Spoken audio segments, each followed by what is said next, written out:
Harrison Meringue, Danny Meringue, Casey Smith behind the ones and twos. Happy Friday, everybody. Patrick Harris probably out on the water right about now.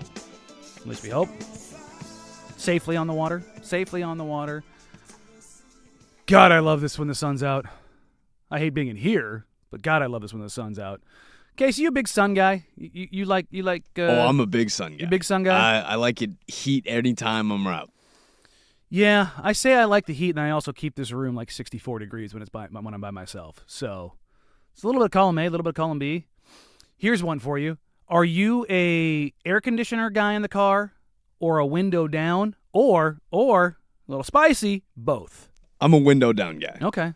And during the wintertime, to resemble the heat, if it's sunny out, I'll blare the heater and still have the window down.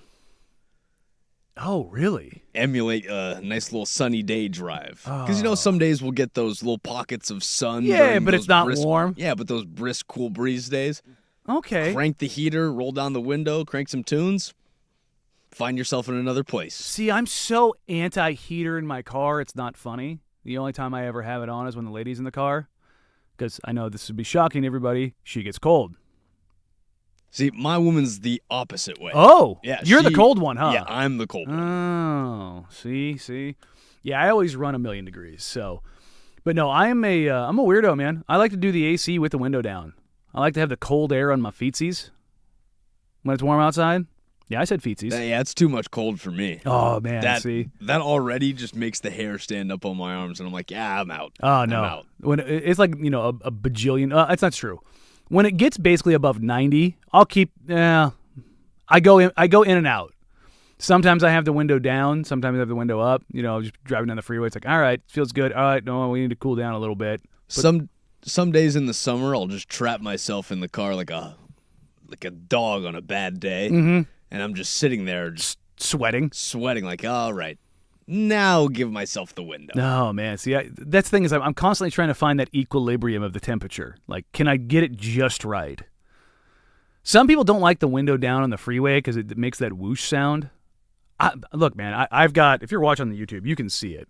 My left arm is a lot darker than my right. It just is. I'm an arm out the window guy. It'd be like that some days. Bro, I played golf yesterday. It's so bad again. If you're watching on YouTube, this is getting horrendous. The fact that I can visibly see it through the glass and the reflection. Double pane of glass. Brother, the watch tan line is getting so bad. I played yesterday. A buddy of mine posted a story on IG I was playing with, and somebody DM'd me. He's like, no socks? I'm like, sir, I am 41 years old. I wear no-show socks. I ain't getting tan lines. I'm not wearing calf socks with shorts out on the golf course. I cannot do that. I am 41. That's not okay. It depends on... Honestly, it depends on the rest of the fit. Because Yeah, I can't be the guy that wears short socks and pants out on the golf course, too. Wait. You're saying you're going to wear short socks and long pants? No. Shorts. I don't wear... Dude, unless it is like March and crappy, I am shorts on a golf course all the time. I think I'm pants on the golf course all the time. Oh, no. See, that's the Lake Oswego and you talking. I think it's just always... I'm always pants. No. I think that way I wear an all-black fit or an all-white something, just... No. Let me burn or let me reflect off the sun. Brother, it's thigh season. I'm out here in shorts. Now, it's hard for me to find short shorts because my legs are 5 inches long. It's so funny, they advertise like the 5-inch inseam shorts. They just sit normal on me. And I'm just like, yeah, this is a problem. I was watching something, I've been more into the gym and more powerlifting and stuff like that and trying to like find new things to do. And they're like, well, if you're one of those people that has long femurs, you need to do this. And I'm like, I can just skip this. I can skip this.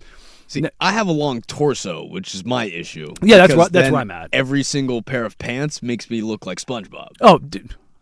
We've mentioned this God knows how many times. I have a 27.5-inch inseam. My legs are dumb short. Again, you throwing your measurements out at me like I'm supposed to know what that means. Okay, think about buying a pair of jeans off the rack, like 3630s, or for you, 2730s. 3029s. Good gravy. Again, I'm smaller than the rest of my family in that regard too. I could lose every ounce of fat on me. I'm still at bare minimum 32. Like that's starving child. Like I got them big hips. It ain't going anywhere. See, I can wear 32s, but 32s are just they always run too long on me. Oh, see, like I need to find like a pair of like 36/28s. Like that doesn't exist off the rack. No, that doesn't. They tailor make those. Yeah, no. Like it's like every pair of jeans I had when I was a kid, when I was in high school, they all had heel bite on them, or I had to cuff them because my parents weren't getting my pants hemmed. Like so, hence shorts all the time, just shorts, or to drive my my fiance crazy during the wintertime because my legs are always so hot. I wear sweats. You've seen it. Like I a million pairs of workout sweats. I will pull them up to my knees because I hate having things around my ankles. So I would always get my brother's hand-me-downs and all their jeans and pants and stuff, but none of it ever fit correctly. So that's why I just became a sweatpants guy or a shorts guy wherever I went. It took me a very long time to break into the pants. Just to kind of find that sweet spot? Oh, I still don't wear... You can't find a single pair of blue jeans on my property. Like there's no chance that I'll wear any blue jeans. Really? Not a blue jeans guy. See, I wasn't, but over like the last year, I've went out and I've gotten myself a couple of like really comfy Levi's, like OG, like 501s, some blacks, some blues. It's also like a functionality thing too, because I feel like I feel so constricted. But the thing is, you can't go skinny jean. You got to go a little bit of loose fit. You got. Here's the thing, Levi's especially because they're not the most expensive jeans on the face of the planet. They aren't cheap, but like they last forever. Like that's the whole point. Is like they're well-made jeans. You just got to find the one that works for you. And they have so many different cuts. It's ridiculous. And I was just like, I don't really have. I hate saying this. I did have skinny jeans for a while. I did do it. It's regrettable. It's not a crazy. It's not a glass-shattering moment. Yeah, no. It was like I think it was like 2017, 2018. Oh, I definitely had them as well. The kind of the stretch ones. Oh, not necessarily the stretch ones. We're not but talking the leggings ones where it's like these are tough to put on, and yeah, I need to stop wearing these as a dude. Yeah, no. It was. I didn't have the ones that were like leggings. They just had a little bit of stretch to them. I think I wore them in middle school a lot, and then the second that I started working out, like as a freshman, I was like, these.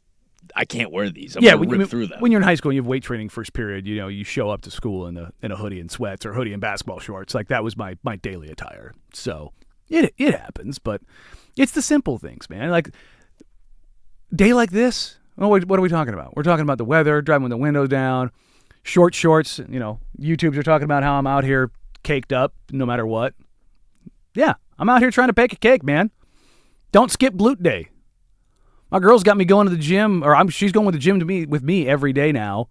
And there's 2 glute days a week, 2 leg days a week. And she's sitting here telling me, we need to do more glute-specific exercises. I'm like, baby, I need a chest day in here. I need a chest day. It's tough. Yeah, that's how my girlfriend works out. She goes, I'm going to have a double glute day. And me, I'm going to say, yeah, let's rip the shoulders again today. Yeah, that left shoulder's been bothering me since November, so... Yeah, I'm pretty much just working this right shoulder until it pops out of the socket. So that seems about right. Again, road to 225. Let's see how we do it. It's one of those, again, the social medias of it all. It's like I saw one the other day. It was, man, things are going really well in the gym for me. What's going to happen next? It's like catch a disgusting virus, hurt my left shoulder, or get Batman neck because I slept the wrong way. And I'm just like, please, none. I don't want any of those. Are you a massage guy at all? Depends. You're not anti-massage? I'm not anti-massage. Some people, like Paris is anti. He's like, I don't want anybody touching me. Oh, I think I'm very much pro-massage. Yeah? Yeah. I'm very much pro-massage. What about pedicures? I don't like people touch my feet. Yeah, see? I think a lot of dudes are missing out. Like, I do the pedi once a month. I think there's a certain level of, I guess, personality. Like, I'm not Bernie Mac. I don't need to go get my hands and feet done. Look, man, I'm not getting shellac put on my nails. They're just getting trimmed. But I'm telling you, the foot, ankle, calf massage that comes with the pedi in the nice massage chair when you're chilling there for an hour, get a nice little aromatherapy, a little paraben wax, little scrub. See, I also have been told by my lady that I do have stanky feet. Ooh. I feel like that would be a problem, and I don't want some lady judging me because I got a little stank on the toes. What you do is you make sure you get a nice little wash before you go, either Croc Life or Flip-Flop Life. If I have to worry about washing my feet present myself to someone, I'm just saying that's a problem. I mean, look, if you've got stanky feet, you can address that before. That way, there's nothing you have to worry about. But then you go in. And then you get, like a nice little mango peach scrub, and you come out of there smelling fresh, feeling good. I'll tell you what, man. When you actually get out of the chair and you're done, you've been sitting in that thing for an hour. You get up, you just put your Crocs or your flip-flops back on, whatever you got, and you walk around. You're like, oh, that feels good. Oh, that feels really good. I want to do this more often. And you're like, you realize what you're missing. I'm telling you. Man down. 11:30. I don't have that voice, so I still don't feel like I should be able to get pedicures yet. No, man. I'm telling you. Too many dudes are like, I can't do that. That's for women. No, you're missing. I'm not saying I know. I'm not saying you are. I'm just saying too many dudes do that, and then they go get one, and they're like, damn, this is kind of good. Again, I'm not saying it wouldn't be sweet, but I don't want all the judging and all the preparation that comes with it. There's no prep. Just make sure your feet ain't stanky. That's all. And again, if you're worried about it. See, look, on the text line. I'm with Danny on this one. Girlfriend took me on one of those. I understand now. It's quite the experience. I bet it's sweet. What I'm saying is I don't want someone give me a bunch of looks just because I didn't go through the washing of my feet. I'm just saying. I'm not going to wash my feet to show up to hang out with someone. That's crazy work. No. I'm just saying. Shower. But I'm saying, when you're in the shower, just make sure you get it a little in between the toes. Oh, I make sure to do that every time. Okay. Still don't help. Look, then I probably got problems. No, just air the dogs out. Go flip-flop. Air the dogs. Yeah, just don't wear the socks and shoes in, especially if you get stanky shoes. Don't put the stank on the feet. But I'm telling you what, man, the stuff that they use, it'll take away the stank. It smells good. I do need to get one of those shoe things that makes the inside of your shoes smell better. Oh, yeah, the little Dr. Scholl's. Yeah, I ran out of a bunch of those. I used to have a bunch that were shaped like footballs and basketballs. Oh, yeah. Those are the cool ones. The ones you put in when you're not wearing them? Mm-hmm. Yeah, there you go. Well, speaking of stinky, the Cavs are stinky, apparently. They can't win basketball games, and God knows what's going on there. Little show preview. Ben Goliver, newly hired national NBA writer for ESPN, will join us at 11 o'clock. But let's get into that stinky Cavs team. Cavs, Knicks. Knicks take Game 2 of the Eastern Conference Finals. We'll dive into that here to start this wonderful, wonderful Friday show here on the Firm of Harrison Ring, 105.1 The Fan. The biggest...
Oh no, they suck again.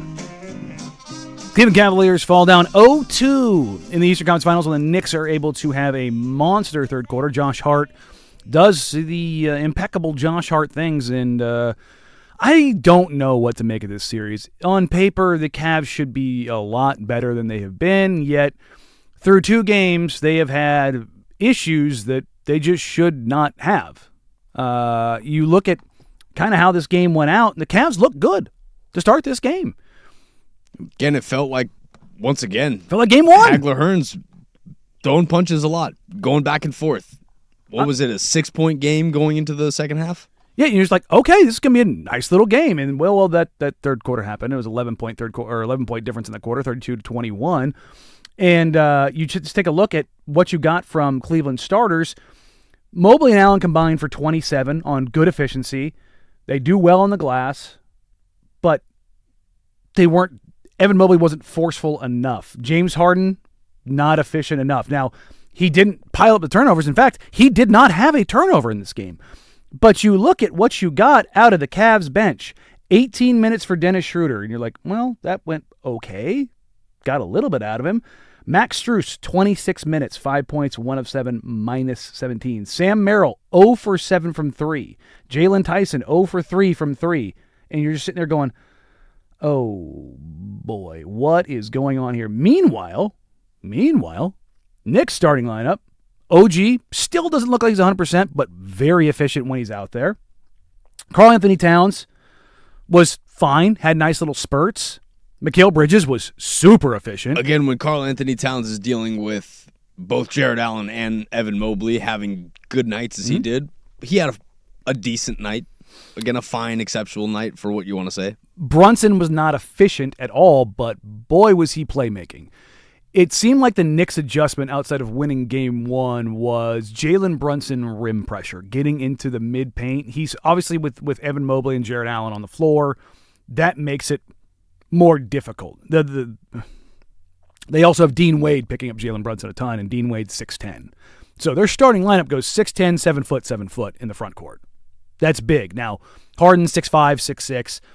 Donovan Mitchell's 6'3". Obviously, he's on the smaller side, but you're going outside of Mitchell, you're 6'6", 6'10", 7 foot. For a guy like Jalen Brunson, who's 6 foot, 6'1", as great as he is, that's a lot to deal with.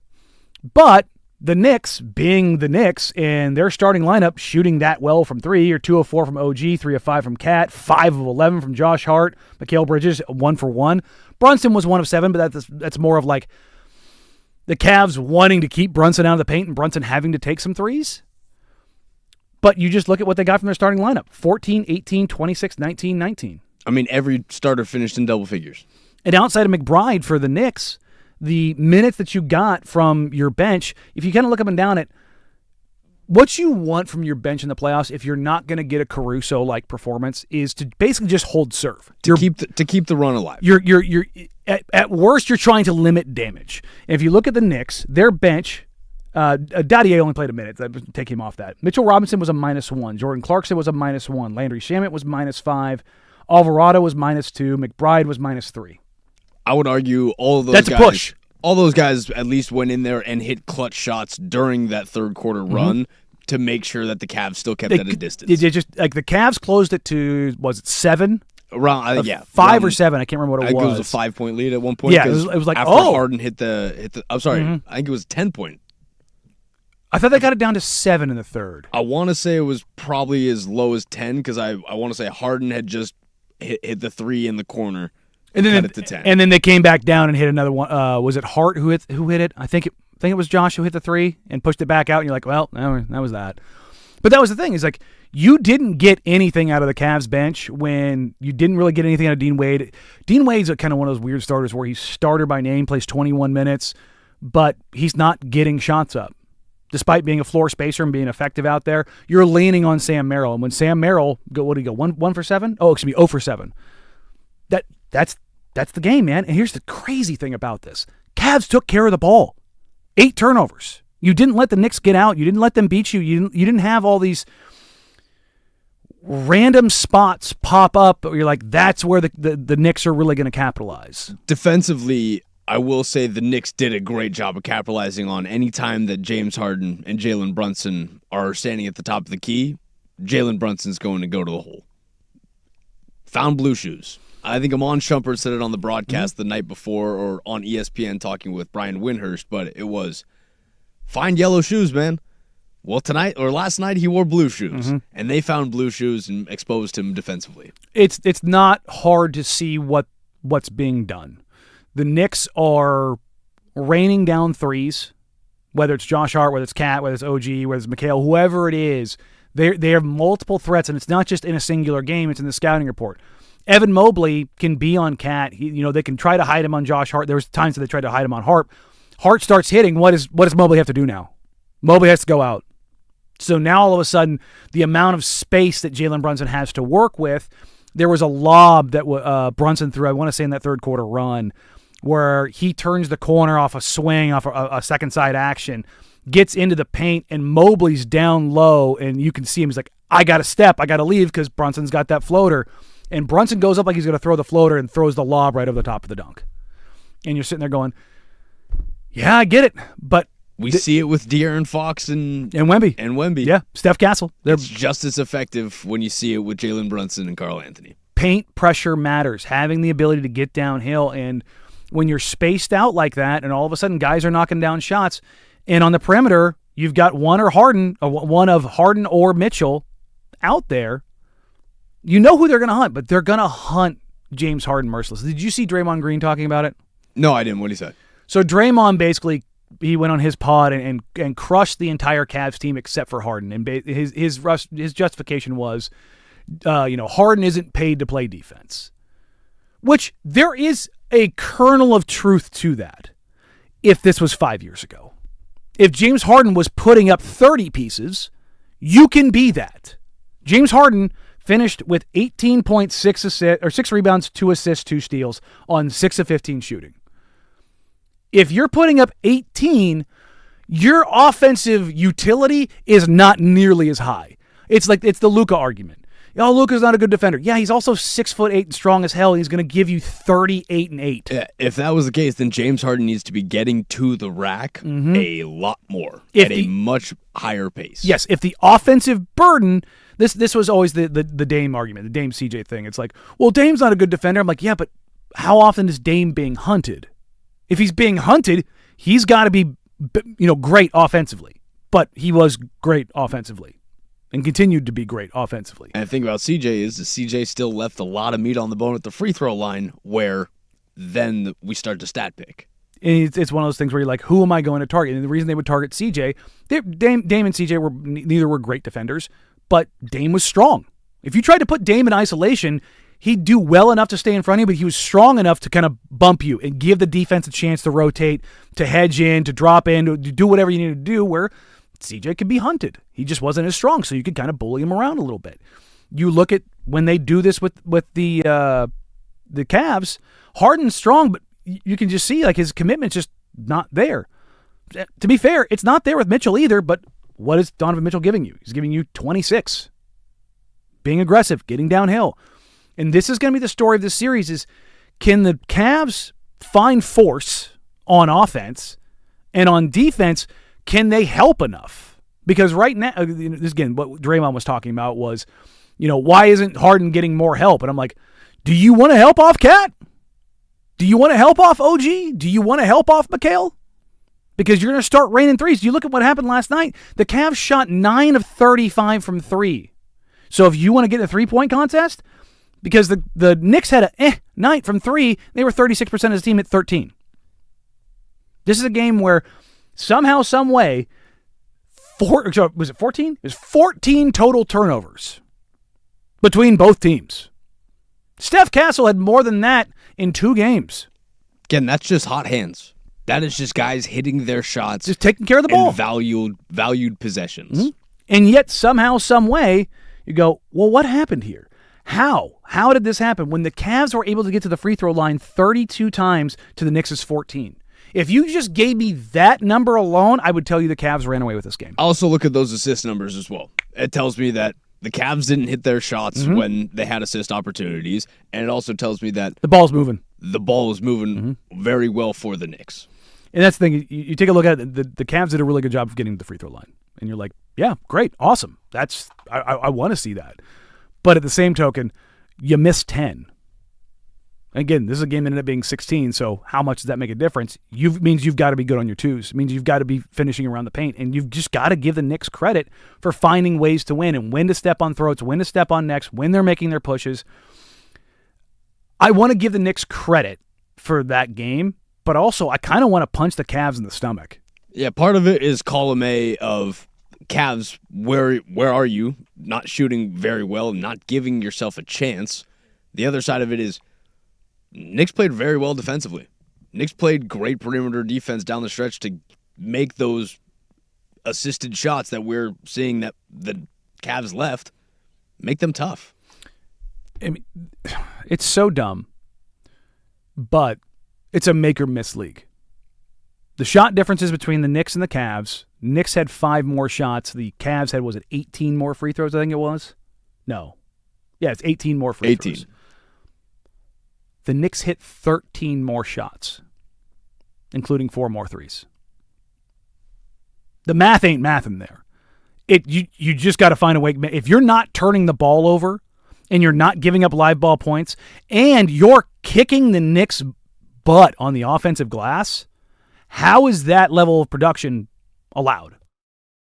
If you're Kenny Atkinson, I don't look at this and go, you need to make adjustments. I look at this and go, guys, we got to make our shots. We got to find a way to be more consistent. We got to play with like Evan Mobley. Where are you, dog? You got to dominate the paint. I mean, look at the points in the paint differential. It's 58 to 40. It's 58 to 40. It's plus 18. That's the difference in the game. 19-point game. You're not getting into the paint and being like, the Knicks are not a great rim protecting team. Mitchell Robinson, good rim protector. Cat, not a good rim protector. So where's the force coming from? Where's Jim Harden getting downhill? Where's Donovan Mitchell getting downhill? Where's Evan Mobley getting downhill? Where's Jarrett Allen cleaning up? And if you're not going to hit your threes, you've got to find other ways to be productive in that. So, let's pivot to the Western Conference Finals. One player in particular, Ben Goliver's first piece for ESPN, diving into the early returns on an age 22 Victor Wembanyama and where he stacks up. I wanted to talk about that before we dive into a little interview with Mr. Goliver here at 11 o'clock. So we'll take a look at that coming up here in a bit. But also, in the local news, diving into Blazers head coaches. We are getting closer and closer to having some finalists and some names, and there's been a lot coming out over the last 24 hours. So we'll dive into that next. But first, here's Lowercase with the Sports Center update. Now, from the George McCoy at Warren Allen Sports Desk, a Sports Center update on the Fan Sports Network, 105.1 FM and 1080 AM. This Sports Center update is brought to you by Laurelhurst Market Steakhouse and Butcher Shop, a great spot for any occasion. And don't forget, you save 10% on your Butcher Shop order when you dine in. Menus and more at laurelhurstmarket.com. First on the Fem, it's Conference Championship week as the New York Knicks extended their series lead to 2-0 as they took down the Cavaliers 109-93 last night inside Madison Square Garden.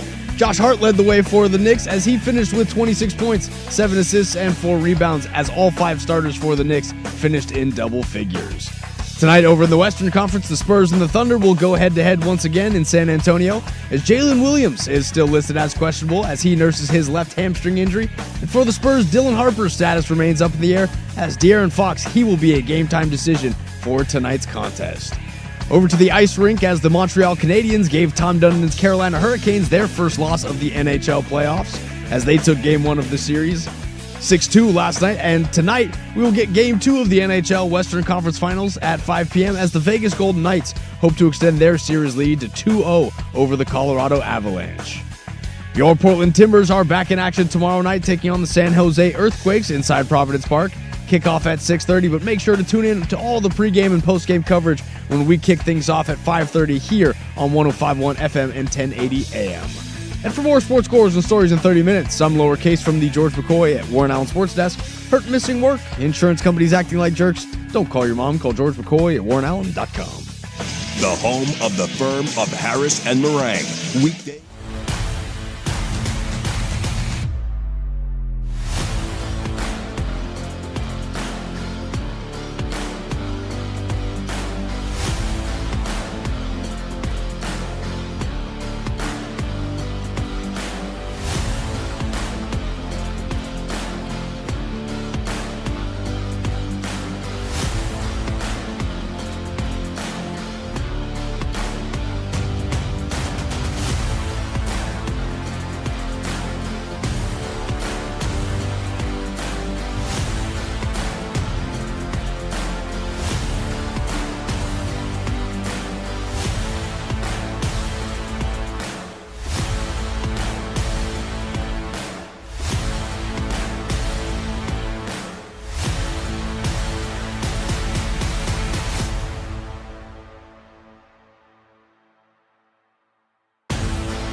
Portland Trailblazers remain in the news. This time it sounds, at least mostly for good reasons, the Trailblazers still actively have a head coach on their roster that they're not paying but is still holding position. And Chauncey Billups says he awaits further legal action in the gambling case, the federal gambling case. Tiago Splitter is still listed as the acting head coach, not interim, because legality reasons.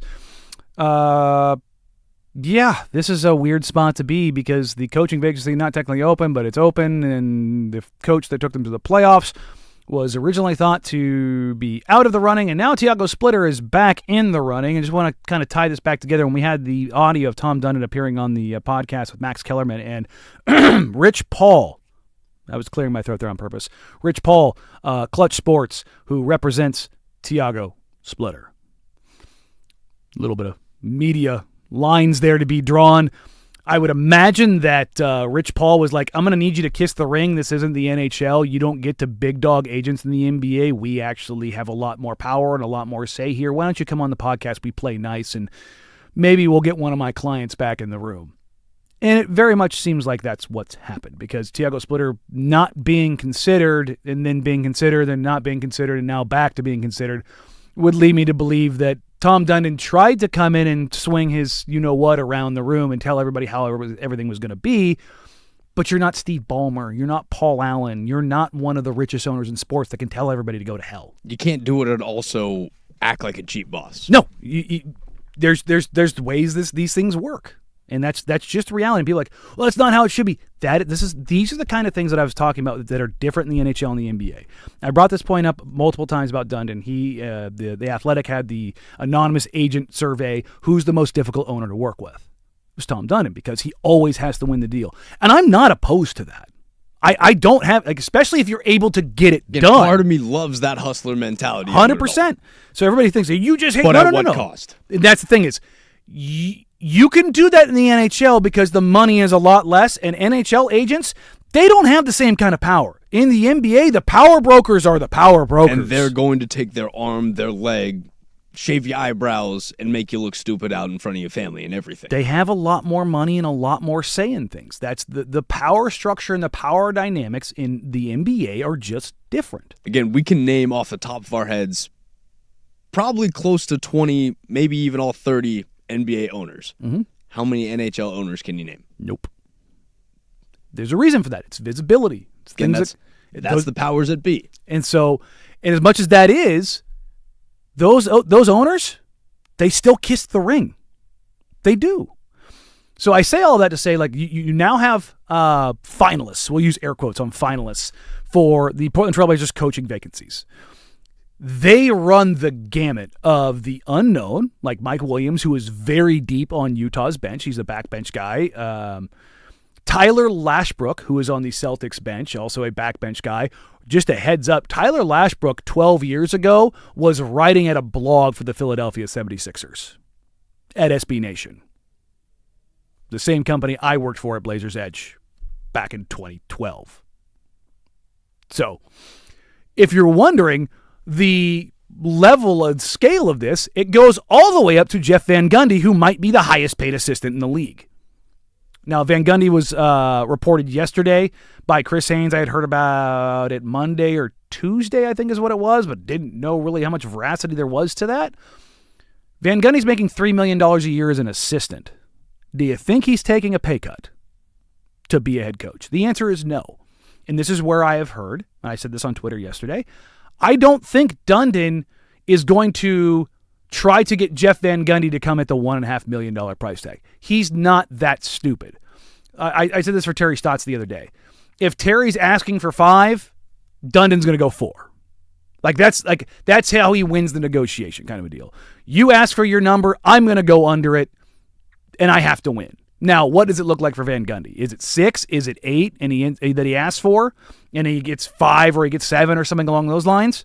That's Dundon still spending probably more money than he wanted to. The flip side of this is, are there names that are bigger being tossed out for a PR look? Think about it when, Chauncey Billups was hired and they interviewed Becky Hammon. Becky Hammon was never getting that job. Never. So, don't you have to Interview a woman? You don't have to. Okay. Yeah, you don't have to. There's no like. I thought that was, there's I thought no that was a Rooney Rule situation. It's not, and teams that do it for the most part are not doing it in good faith. They're not doing it in good faith, unfortunately.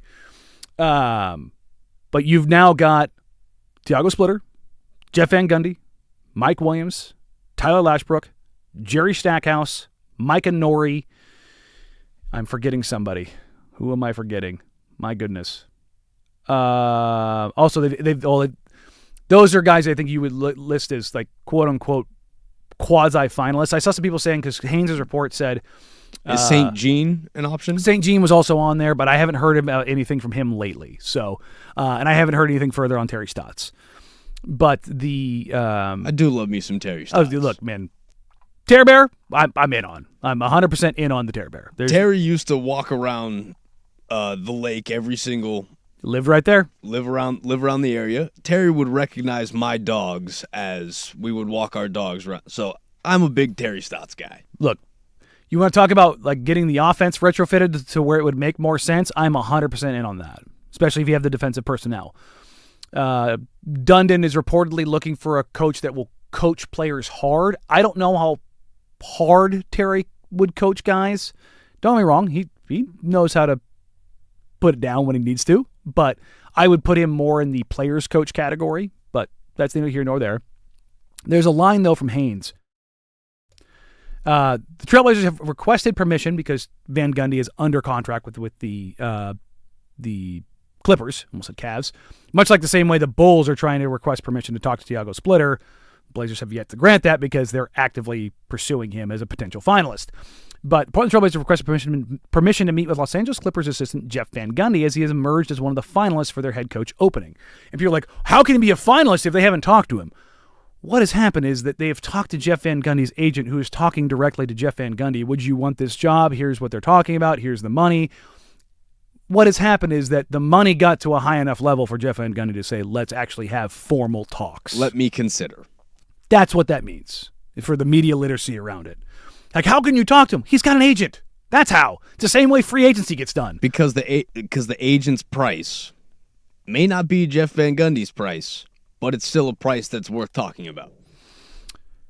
As it pertains to the actual coaching candidates themselves, Van Gundy is the guy who is credited very much so with the Clippers defense. Now, I would also say Ivica Zubac, Kawhi Leonard, Chris Dunn, Derek Jones Jr. I would credit those guys maybe a little bit more. Personnel helps a lot. For sure. But Van Gundy is a very good defensive coach, has always been a very good defensive coach. I would worry about how his offense looks, so I would want to get some pretty offensive-minded assistants around him. But you want to talk about a guy who's going to coach guys hard? JVG is going to coach guys hard. There's no doubt about it. Micah Norrie, the Minnesota Timberwolves assistant coach, has been a guy that has been rumored for a head coaching position. He is very sought after. Guys that I've talked to in Minnesota love Micah, so that's a path I could see them going down. Obviously, Steve Hetzel, who was here with the Blazers, is very X's and O's heavy. I don't know how hard he would coach guys. He's very steady. Again, but Dundon's doing all the things that we've kind of asked of him. Sure. We said, wide all right, net. Open the wide net, do all of the due diligence, go through every single candidate and figure out why they are the fit or they're not the fit. But at the end of the day, we're still going to have to live with it regardless. Here's how I think this is probably going to end up playing out. It's going to go one of three ways. One, they go back with Tiago and he gets the raise that he deserves. You're not getting him from $1.5 million. And I think that excites fans because, again, it's not necessarily all right, we're running it back, but it's, all right, now you have this is your coach. And here's what I think they'll do. They'll redo the staff with a lot of the deeper bench guys that are cheaper. That's the compromise, is that they would, well, Tiago doesn't have the experience of Jeff Van Gundy, so we can't pay him that much. But we can give him more, and we can save some money on front of the bench guys if we poach them from other teams that are back of the bench guys. The other path here is you go Jeff Van Gundy, and you pay him more. And guess what Jeff Van Gundy's going to want for his assistants? He's going to want guys that have more experience. He's not going to want to break in a bunch of guys. And I can see them going for middle-of-the-pack pricing coaches. And I I don't know if Dundon's going to go down that path. He could. I would say that's probably unlikely, but the other one here is you go for the cheaper first-time head coach.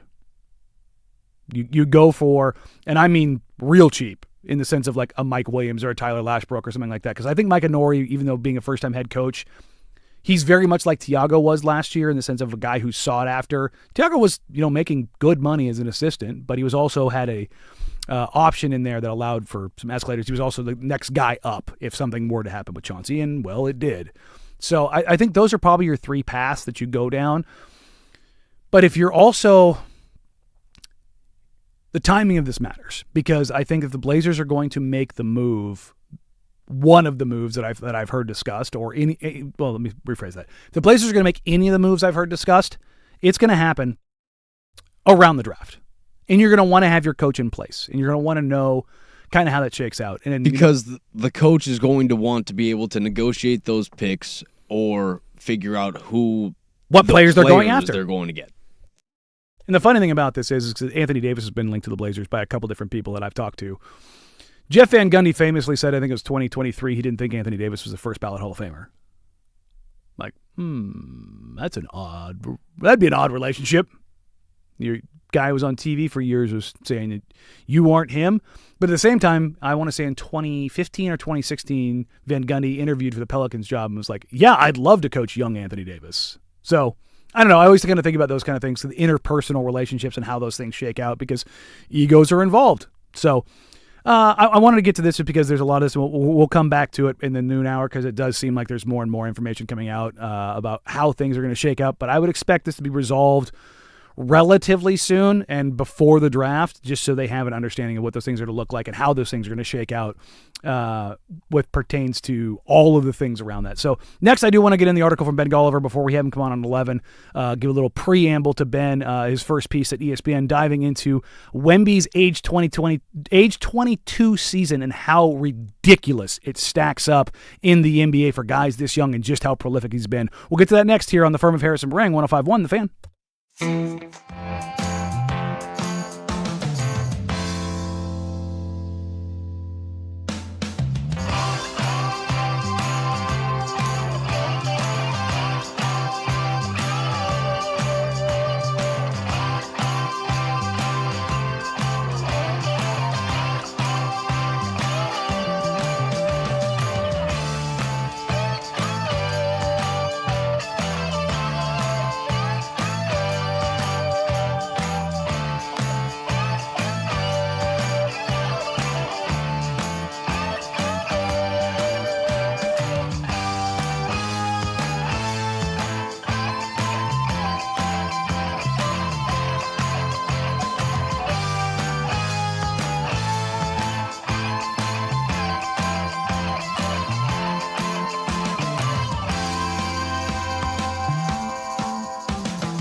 We're going to be joined by ESPN's Ben Goliver next segment, but I want to give him a little bit of love on his first article up here on ESPN on the 4-letter. Victor Wembanyama is shattering the NBA's age curve. Head to ESPN.com to check out the article, but I want to give you some of the highlights, and this is where you start getting into names like Michael Jordan, Kobe Bryant, LeBron James, and their early dominance. Through the playoffs so far, Victor Wembanyama is a part of the 20-10-4 club, 20-plus points, 10-plus rebounds, 4 blocks a game. That makes him the youngest player at age 22 to average over 20, 10, and 4 across a run of at least 10 playoff games, outpacing Hall of Famers Hakeem Olajuwon and David Robinson, who accomplished the feat in their age 24 season. Think about that. He is ahead of the pace of the Dream and the Admiral. That's bonkers, okay? That's just the box score, okay? If you want to talk about collective. Now, PER is not the best catch-all stat. It is just a metric, and it does tend to favor rebounds a little bit more, but it's an original catch-all metric as far as like how things are shaping up. Goliver has this, the highest PER in age 22 playoff run. Casey, do you know who is number 1 on this list? Yes, because I'm looking at the article. Okay. Would you have known? No, I would not have guessed that. Chris Paul has a 30.7 PER in his age 22 playoff run with the Hornets. CP3 was one of them ones out of the gate. It was just him on that roster. Kareem Abdul-Jabbar in 69.70 at 29.4. Victor Wembanyama, 29.1. Luka Doncic, 28.6. And Amari Stoudemire at the 04-05 Suns at 27.6. Okay? That's pretty high praise, right? Okay, well, let's get into some more analytics. How about win shares per 48, another catch-all metric? Age 22 playoff run, number 1 all-time, not surprisingly, Chris Paul at .289. At number 2, Victor Wembanyama at .288. Kareem Abdul-Jabbar, .286. Kobe Bryant, .26. Tim Duncan, .24. Notice anything about these names. These aren't one of those metrics where you're just throwing out names like, that one doesn't belong there. It's like first ballot Hall of Famer. All of these guys are top 25 players of all time. Yes. Okay. The comps here are really interesting because when you take a look at this, Kobe Bryant was playing alongside Shaquille O'Neal in his 5th NBA season. 5th, because remember, come in league very young. 17. Tim Duncan spent 4 years at Wake Forest for coming out in his second playoff run and won his first title. You want to talk about putting him in the GOAT categories, okay?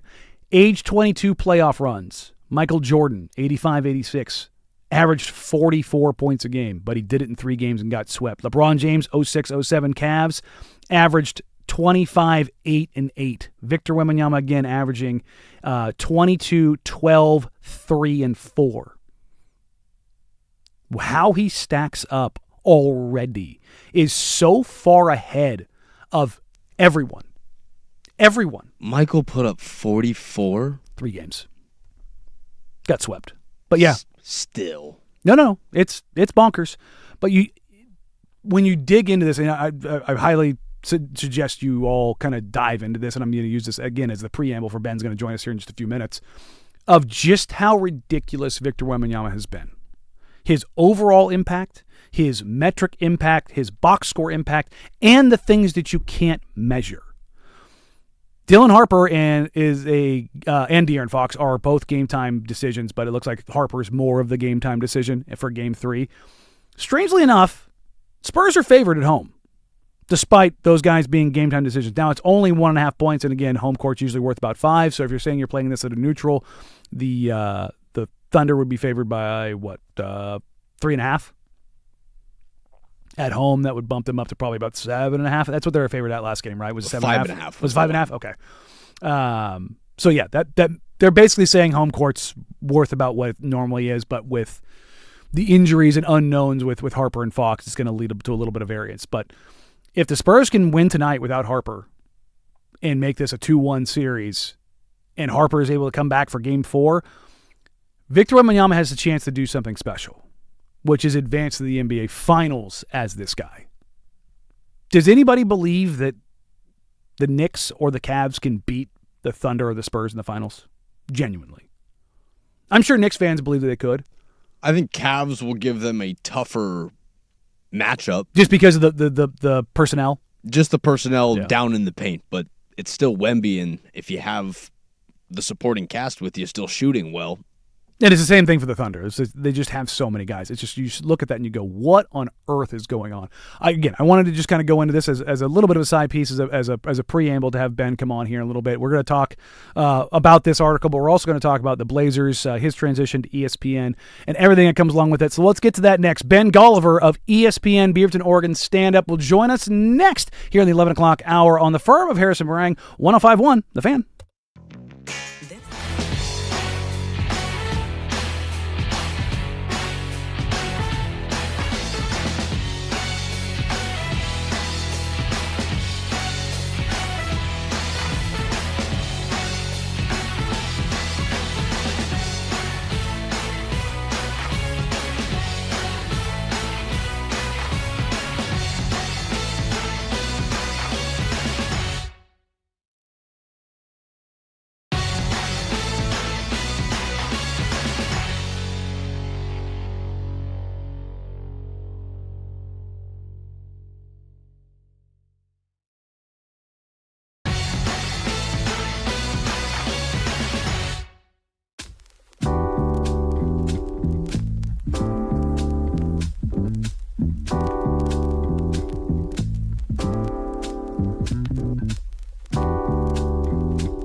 From the George McCoy at Warren Allen Sports Desk, a Sports Center update on the Fan Sports Network, 105.1 FM and 1080 AM.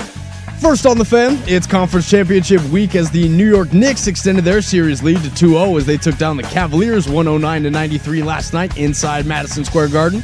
Josh Hart led the way for the Knicks as he finished with 26 points, 7 assists, and 4 rebounds as all 5 starters for the Knicks finish in double figures. Tonight over in the Western Conference, the Spurs and the Thunder will go head-to-head once again in San Antonio as Jalen Williams is still listed as questionable as he nurses his left hamstring injury. And for the Spurs, Dylan Harper's status remains up in the air as De'Aaron Fox, he will be a game-time decision for tonight's contest. Over to the ice rink as the Montreal Canadiens gave Tom Dunn's Carolina Hurricanes their first loss of the NHL playoffs as they took Game 1 of the series 6-2 last night. And tonight we will get Game 2 of the NHL Western Conference Finals at 5 p.m. as the Vegas Golden Knights hope to extend their series lead to 2-0 over the Colorado Avalanche. Your Portland Timbers are back in action tomorrow night taking on the San Jose Earthquake inside Providence Park. Kickoff at 6:30, but make sure to tune into all your pregame and postgame coverage when we kick things off at 5:30 here on 105.1 FM and 1080 AM. And finally, a small NFL nugget for you as Matthew Stafford has signed a 1-year $55 million extension worth up to $60 million with incentives as he comes off of his MVP season with the Los Angeles Rams. And for more sports scores and stories in 30 minutes, I'm Lowercase from the George McCoy at Warren Allen Sports Desk. For missing work, insurance companies acting like jerks, don't call your mom. Call George McCoy at warrenallen.com. The Fan is live on YouTube.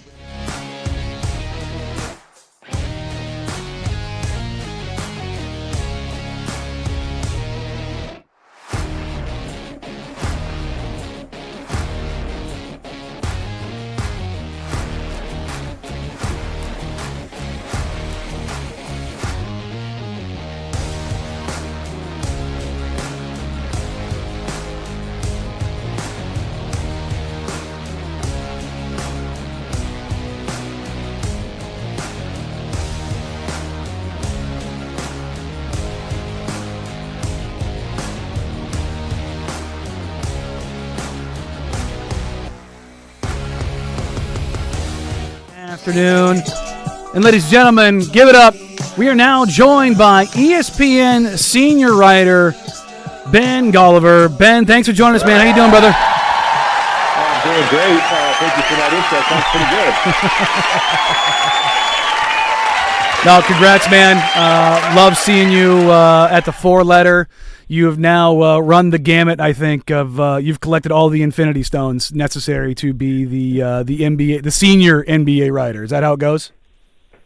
Yeah, I guess I'm just getting old, man. You know, you hang around, cover these teams for long enough, you know, going all the way back to the Greg Oda days, the Brandon Roy days, you know, eventually they give you a nice title. Well, hey, we just got done kind of previewing and diving into your first piece up on Wemby and where he stands. I want to start kind of national with these two series, Eastern Western Conference Finals, and kind of what you've seen. You had this piece up on Wemby and where he's started at in his year 22, age 22, year 22 is LeBron, or 23, age 22 season. Like, what have you seen from this guy? You've been around for a long time. You've seen these guys that have been all-time greats, the LeBrons, the KDs, the Stephs of the world. What is so different about this guy outside of his physical makeup? Well, the crazy part, Danny, is that, you know, usually you're supposed to pay your dues in the NBA, right? Like, you come in, you take your lumps for a couple of years, you get knocked out in the first round, and then eventually you build up and you get to be on that championship stage. And Wemby, it's like he's just skipping every step. And that's kind of the trend right now league-wide. Obviously, youth is winning, depth is winning. You know, it's kind of, you know, guys just going down, war of attrition left and right. And so it feels like the formula for what wins in the playoffs is not about experience anymore. It's about young guys. But I think Wemby embodies that kind of better than anyone.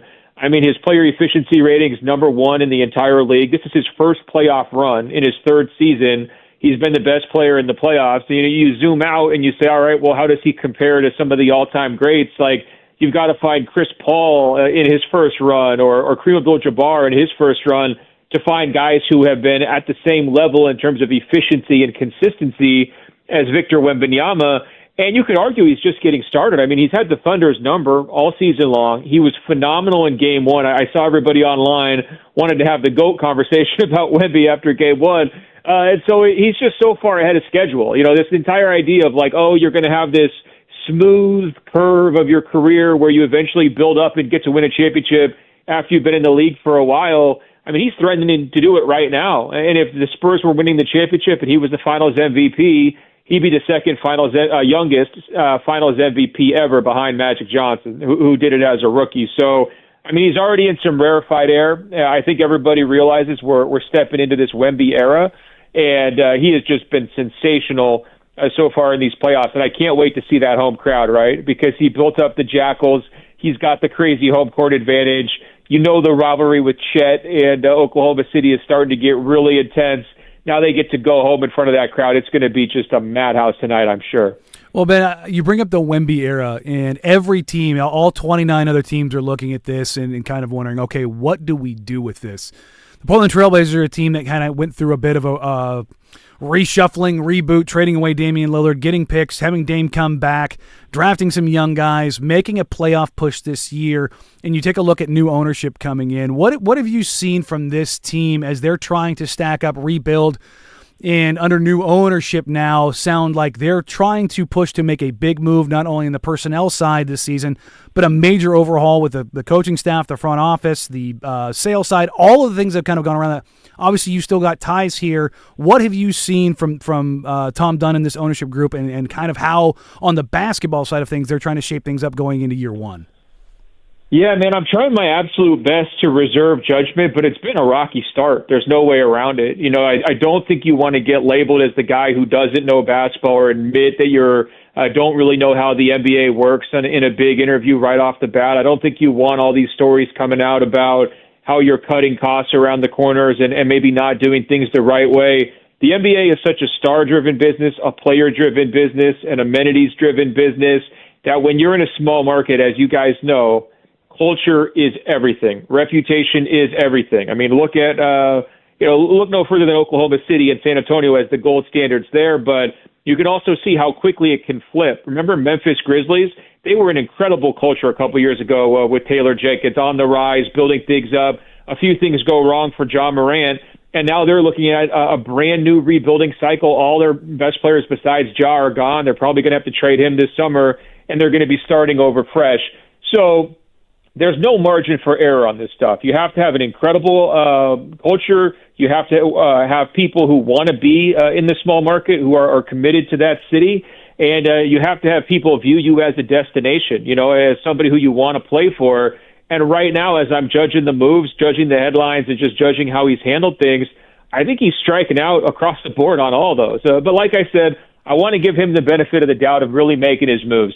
This coaching hire is going to be a big one, absolutely. I would just caution, if you think you're going to shortcut this thing with the big trade this summer and you're going to be competing with Oklahoma City and San Antonio next year if you're the Blazers, I would say that would be a fool's errand. We saw how that went for the Phoenix Suns with new owner Matt Ishbia when he went on day one and traded for Kevin Durant. I would never do that. I would say take a longer approach, try to build up the culture from the bottom, get a great head coach who's going to be in it for the long haul, and go to work. But, I understand the temptation. It's easy for us to say that when we're not the owners, because if we were the owners, Danny, we'd probably want to make a trade for Giannis on day one, too, because it's just that tempting, right? Yeah, and that's exactly where I want to go with this, is that new owner syndrome, there hasn't been one that hasn't had it. They all, you come in, you spend the money to do it. You want to say, I know better. I'm going to be the disruptor, and whatever that kind of disruption is to the ethos of the NBA and how it runs and how it actually works. There is a lot of smoke around the Blazers wanting to make that push for not just Giannis, but wanting to make a big splash and wanting to take this team from a play-in team to a team that can maybe compete for a 3 or a 4 seed in the West. Whether that's Giannis or whether it's a secondary move like an Anthony Davis, whether that's going for a Trey Murphy, a Jaden McDaniels. When you look at this Blazers team, like how do you look at this team and give them the best pathway forward? I know you just said you wouldn't go that Giannis move. If you're going to help facilitate that Giannis move, if Giannis ends up in Minnesota and you end up with Jaden McDaniels and Naz Reid, does that make more sense to you? If Giannis ends up in Boston and you help facilitate that and you end up getting Jason Tatum, but it costs you Denny Avdia, like what is the kind of pathway that you see that the Blazers optimally should be going down, especially considering what Wemby and the Spurs have going for probably the next decade outside of injuries? Well, that's why I'm saying don't take it all the way back to a full youth movement, but I would be very careful in investing in guys who are on bigger salaries who have injury issues. Like Trey Murphy, that's been an issue for him. He's a guy who makes great sense in theory, but in practice, he misses a lot of time, and he really probably hasn't lived up to his full potential. He's making real money. I would be even hesitant there. I look at where Portland is. I thought they overachieved this season, no question about it. They could not have gotten anything more from Denny Avdia. What an incredible campaign from him. And they're about 500 in that play-in tournament, and they got smoked by San Antonio. So that tells me there's a really, really big gap there. And they're going to need further development from the young guys they've got on hand if they're ever going to really make a move up the standings, in my opinion. So I would be prudent. And the main reason why I'm advocating for this from Portland is because of Tom Dundon's own words. I just don't know how the NBA works, right? Well, that's an easy way to make a mistake. Owners, the other front offices, when they hear that or they see a new owner in, they start just circling like vultures. They're looking to make that trade to get you to be on the wrong side of it of your first move because they know you're so excited to do something and shake it up. And so I would try to resist that temptation if I was Portland. There's a decent base of talent here. I thought Joe Cronin did a very good job of clearing out some bad apples from the previous season, so you could tell there was major cultural improvement. But the big risk here is that he tries to do too much too soon, and it blows up in his face. And go back to the Ishbia example. They're still digging out of the Kevin Durant saga, right? The Bradley Beal thing set them back. They've got Beal on the books forever because of the way that buyout thing works. And so you could just look at Phoenix and say, well, they're not going to be contenders probably for the next 3 or 4 years because of all the picks that they've spent, because of all the players they had to give up to get KD and all the rest of it. You don't want to be in that kind of a hole. Portland doesn't want to be stuck 3 or 4 years from now because of impulsivity this summer. Well, I love that you bring that up because that impulsivity, For me, the most valuable asset the Blazers currently retain is Deni Avdija, 24 to soon to be 25-year-old all-star who, if he's not a number one guy, he's a damn good number two. Beyond that, they have the Bucks draft capital, the Orlando Magic first-round pick in 2028, and with the NBA lottery reform, there seems to be, I don't want to say a consensus, but a general understanding that I've gotten from front offices is that even though things are unclear about the value of those picks, depending how the lottery reform goes, that the value of a pick in general is going to go up if the general thought of the lottery 3-2-1 scaling comes into play. What has been your read? What have you kind of heard? What do you think about as far as that scaling proposition to curb tanking, to get away from the bottom three having so much more value? What does that do to the value of the picks the Blazers have? But not only that, the value of a first-round pick around the league.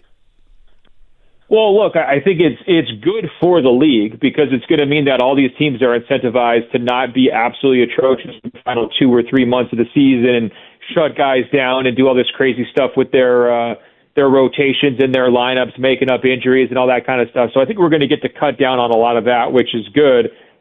I think I look at it from Portland's standpoint. Should they be in favor of this reform? Should they actually vote yes, Danny? I mean, those Bucks picks look like jewels, don't they? I mean, I assume the Bucks were going to be one of the worst teams in the NBA for the next 5 years after they trade Giannis. I mean, it's going to be very hard for them to get back real value for Giannis and to stay in the mix in the Eastern Conference. And so under the old system, I think you're looking at like top 5 possible picks from Milwaukee. Now, if the incentives change, other teams are able to kind of do things. Let's say they are one of the worst teams in the league, but now the odds get cut because of the 3-2-1 proposition you're talking about. Those picks could go down in value. And so if I was a team that was holding another team's future, right, which is what happens in a lot of these deals where, Brooklyn gets like 5 picks from Houston or, however they construct these moves, I don't know if I would be in favor of this proposal because it would adversely impact my assets, right? It's just like devaluing of the picks in some cases. So this is something that the owners are going to have to talk through. Usually when Adam Silver floats things out as the commissioner, he's got the consensus that he needs. But if I was Portland, I would be really annoyed at this proposal because I was sitting on a whole bunch of potential number one picks for Milwaukee thinking, oh, wait a minute, are these about to get, not as valuable as they were? When you take a look at that and how that could shape the landscape and you take a look at Giannis Antetokounmpo, does he still feel like the domino that's going to set this league up heading into the NBA draft? Because it sounds like John Horst, the general manager there, is in that team is, if they're going to make that deal, they're going to try to make it before the draft or leading up to the draft. How much does his return and how that impacts, how much is that going to change this? Because it feels like a seminal moment, much like the new CBA was, because it very much feels like the Desmond Bain type pick packages for guys. That feels like it's a hefty freight now with the unknown quantity surrounding what the value of those picks could be. Like, is the Giannis deal going to end up kind of resetting the market based on what his return is going to look like? I think that's a good way to look at it. I would also say you'll probably expect it to be more player-focused package as opposed to draft pick-focused, right? Like, if you're the Bucks and you're trading for 4 future firsts, but none of those picks can be guaranteed to be like really good picks because of the new lottery format, which just kind of levels everything out. Do you really want 5 number 12 picks, right? Mm-hmm. Like, does that, how great does that sound? Now, if you have 5 picks that have a chance to be a top 5 pick, yeah, okay, now you're really interested. But let's say, you're trading him for veterans, you're trading him for a fringe all-star. You hear this talk about like Giannis for Evan Mobley, right? Where like, Mobley's not as good as Giannis, but he's a solid backbone type player for your franchise. You might be more interested in that type of package as opposed to rolling the dice on draft picks. And so, I think the other way you could look at it is you could try to get a known quantity pick from this year's draft as the headlining piece, right? And most of the teams that are picking at the top are looking at like long-term rebuilds, so they might not be so interested in, trading for Giannis. But like, imagine if you could, trade Giannis to Chicago and get the number 4 pick back, right? Mm-hmm. Now you're getting a really, really good player, a future franchise player. That makes more sense than, just flipping a coin and hoping that your future draft picks are going to be very valuable. So if I was in John Horst's position, I either want an elite pick in this year's draft as the headlining piece, or I want really good players. I don't want questionable picks way off into the future. All right, I'll get you out of here on this one, Ben. We haven't really talked about much of the Eastern Conference. You take a look at this series between the Knicks and the Cavs, and it's obviously running second fiddle. It's a chronic problem, isn't it? I mean, when do we just have the Western Conference Finals be the finals? I mean, when are we going to do that? You know what? Screw it.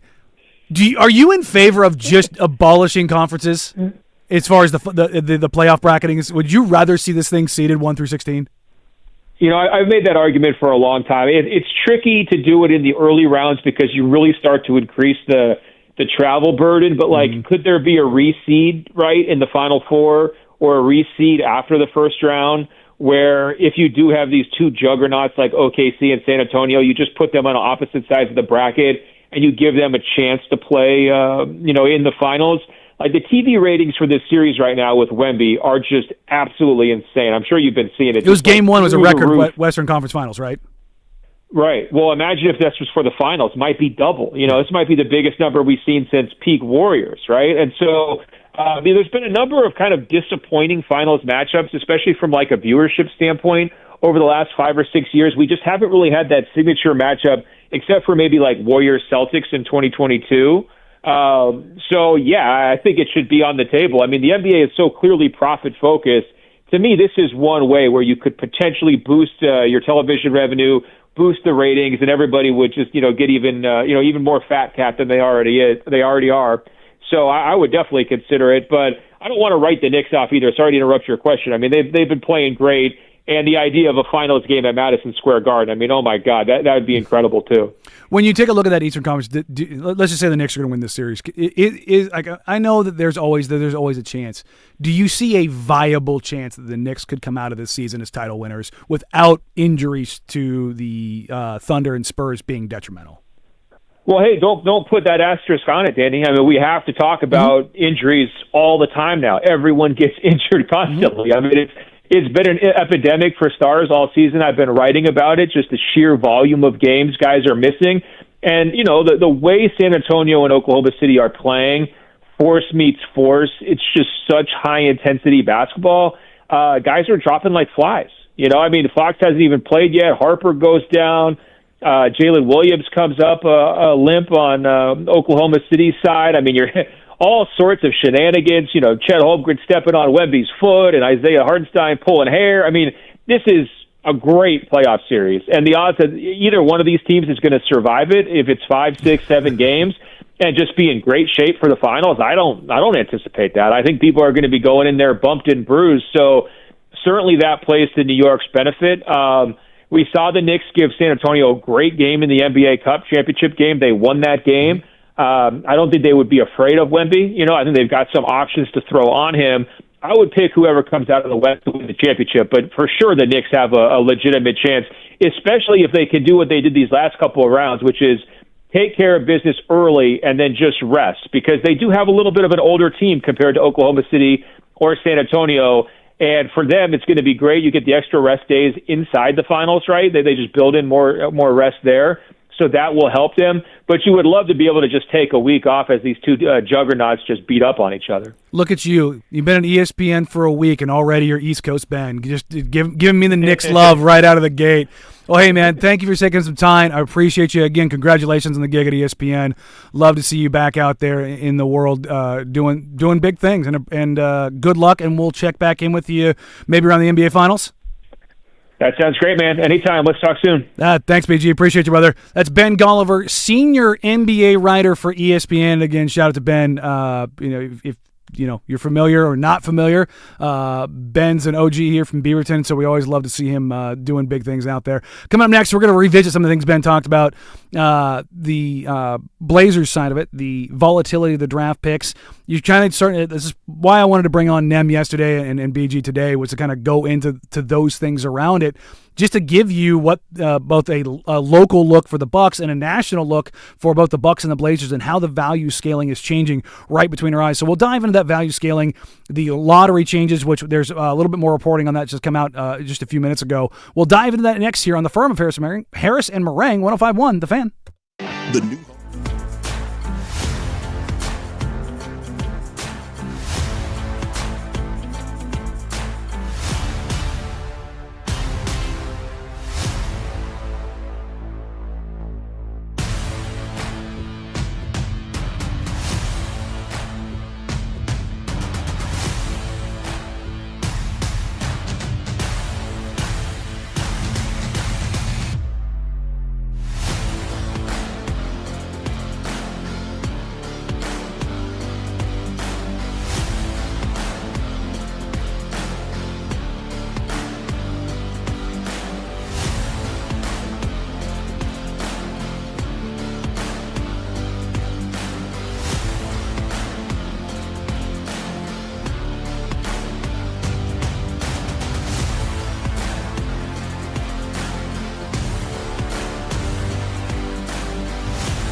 Big shout out to you, BG. Ben Goliver, ESPN senior writer, for hopping on with us. Last 2 days, I wanted to bring on Goliver and Nem to give you kind of the national and local perspectives from Milwaukee, and then a national perspective as far as it pertains to the Blazers, what's going on around them, the draft pick, the capital, and everything around that comes with that.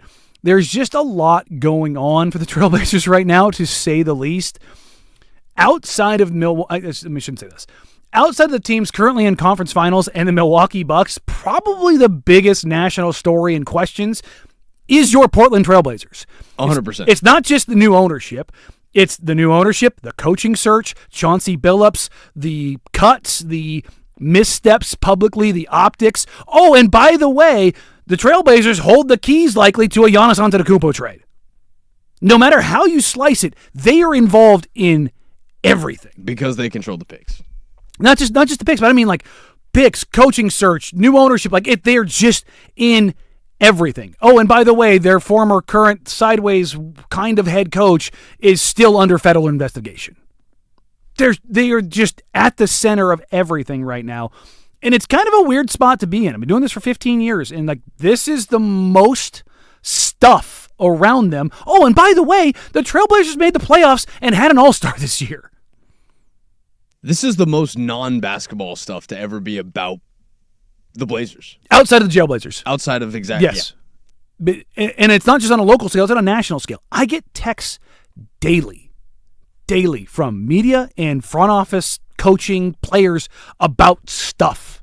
What is going on? What is this? Is there truth to this? Hey, I heard this. It runs the gamut of player stuff, executive stuff, coaching stuff, ownership stuff. It's all across the board.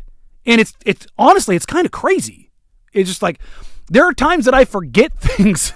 Like, I'll have a text with somebody else, like, oh God, I forgot about that. And then just kind of go down a rabbit hole of, that's interesting. Like, take the coaching search, everything that's kind of coming out of that right now. You've got a guy in Jeff Van Gundy who's basically NBA royalty. He's been around the game forever.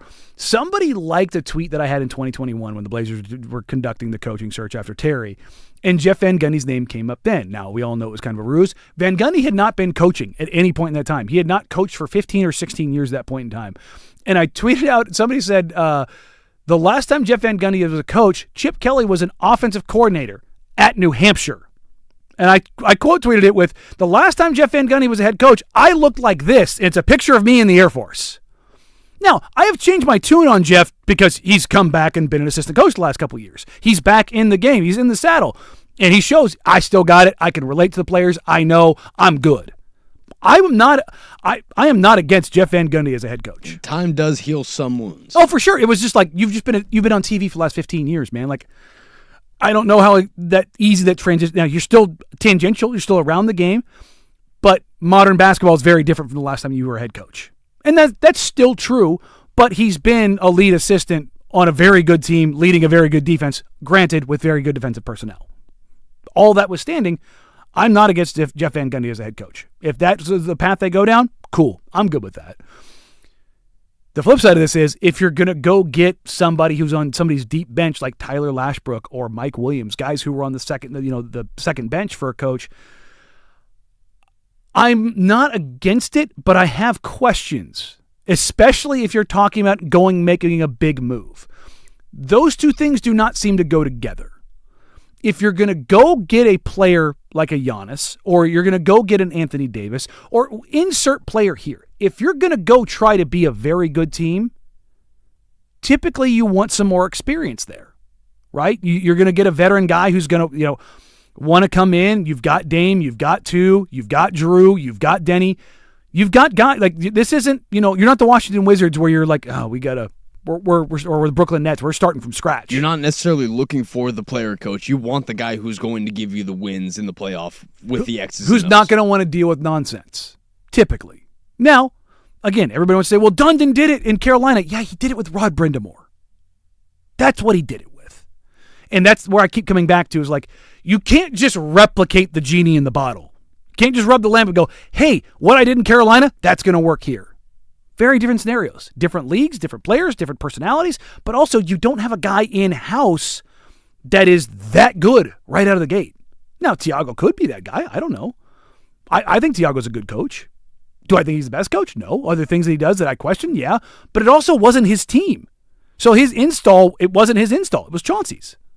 So I take a look at those kind of things and I go, man, there's just a lot going on here that I really don't know what to get into.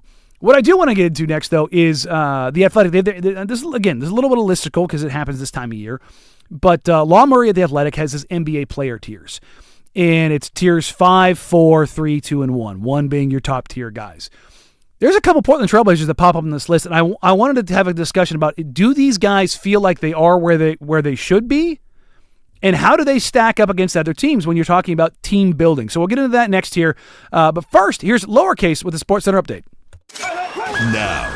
Now, from the George McCoy and Warren Allen Sports Desk, a Sports Center update on the Fan Sports Network, 105.1 FM and 1080 AM.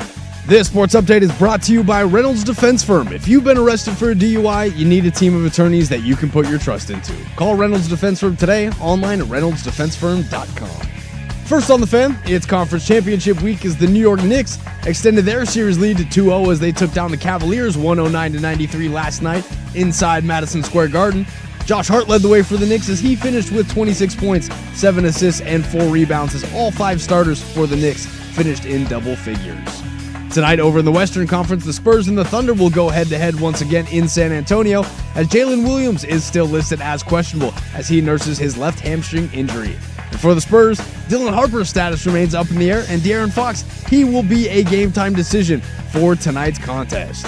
Over to the ice rink as the Montreal Canadiens gave Tom Dundon's Carolina Hurricanes their first loss of the NHL playoffs as they took Game 1 of the series 6-2 last night. And tonight we will get Game 2 of the NHL Western Conference Finals at 5 p.m. as the Vegas Golden Knights hope to extend their series lead to 2-0 over the Colorado Avalanche. Your Portland Timbers are back in action tomorrow night, taking on the San Jose Earthquake inside Providence Park. Kickoff at 6:30, but make sure to tune in right here for pregame and postgame coverage when we kick things off at 5:30 on 105.1 FM and 1080 AM. And finally, a small NFL nugget for you as Matthew Stafford has signed a 1-year, $55 million extension worth up to $60 million with incentives as he comes off of his MVP season with the Los Angeles Rams.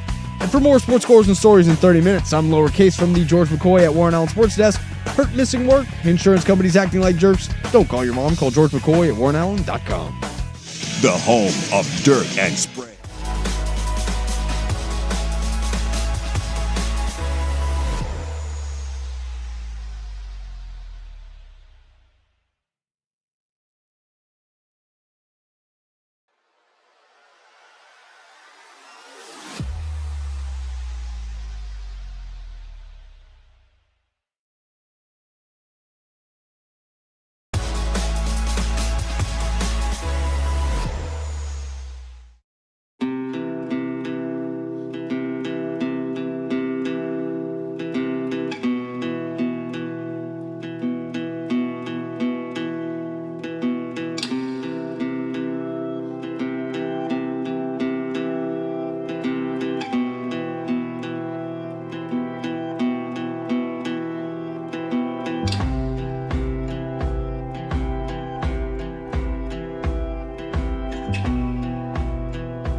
Law Murray over The Athletic has his player tiers broken up into 5 tiers. And when I started looking at this, it kind of, for me, he has his own metrics around it. And this is a loose version of it.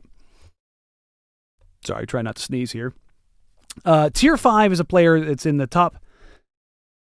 There we go. Top 100 to 125. Tier 4, 61 to 100. Tier 3, 31 through 60. Tier 2, 11 through 30. Tier 1, top 10 players. And this is not historical. This is this year. And he has a lot of the things that kind of go into it. Minutes per game, offensive impact, defensive impact, ask and roll. So players that create and score are going to be ranked higher. That's just, the game is about getting buckets. Now, I get that to an extent, but when you're also Wemby and you have the ability to stop teams from getting buckets at a level that nobody else can, that needs to be taken into consideration. But I think it's pretty instructive when you kind of go through and you break things into tiers, and it's a little bit different than top 100s or whatever you want to call it, but it's adjacent to it. And it kind of gave me an idea of like, okay, let's take a look at where kind of he sees this again, a different writer who doesn't see he sees everyone, but he doesn't spend time in a particular market watching just one team. Like I cover the Trailblazers, I watch a lot of NBA basketball, and I'm pretty well spoken as it pertains to the rest of the league.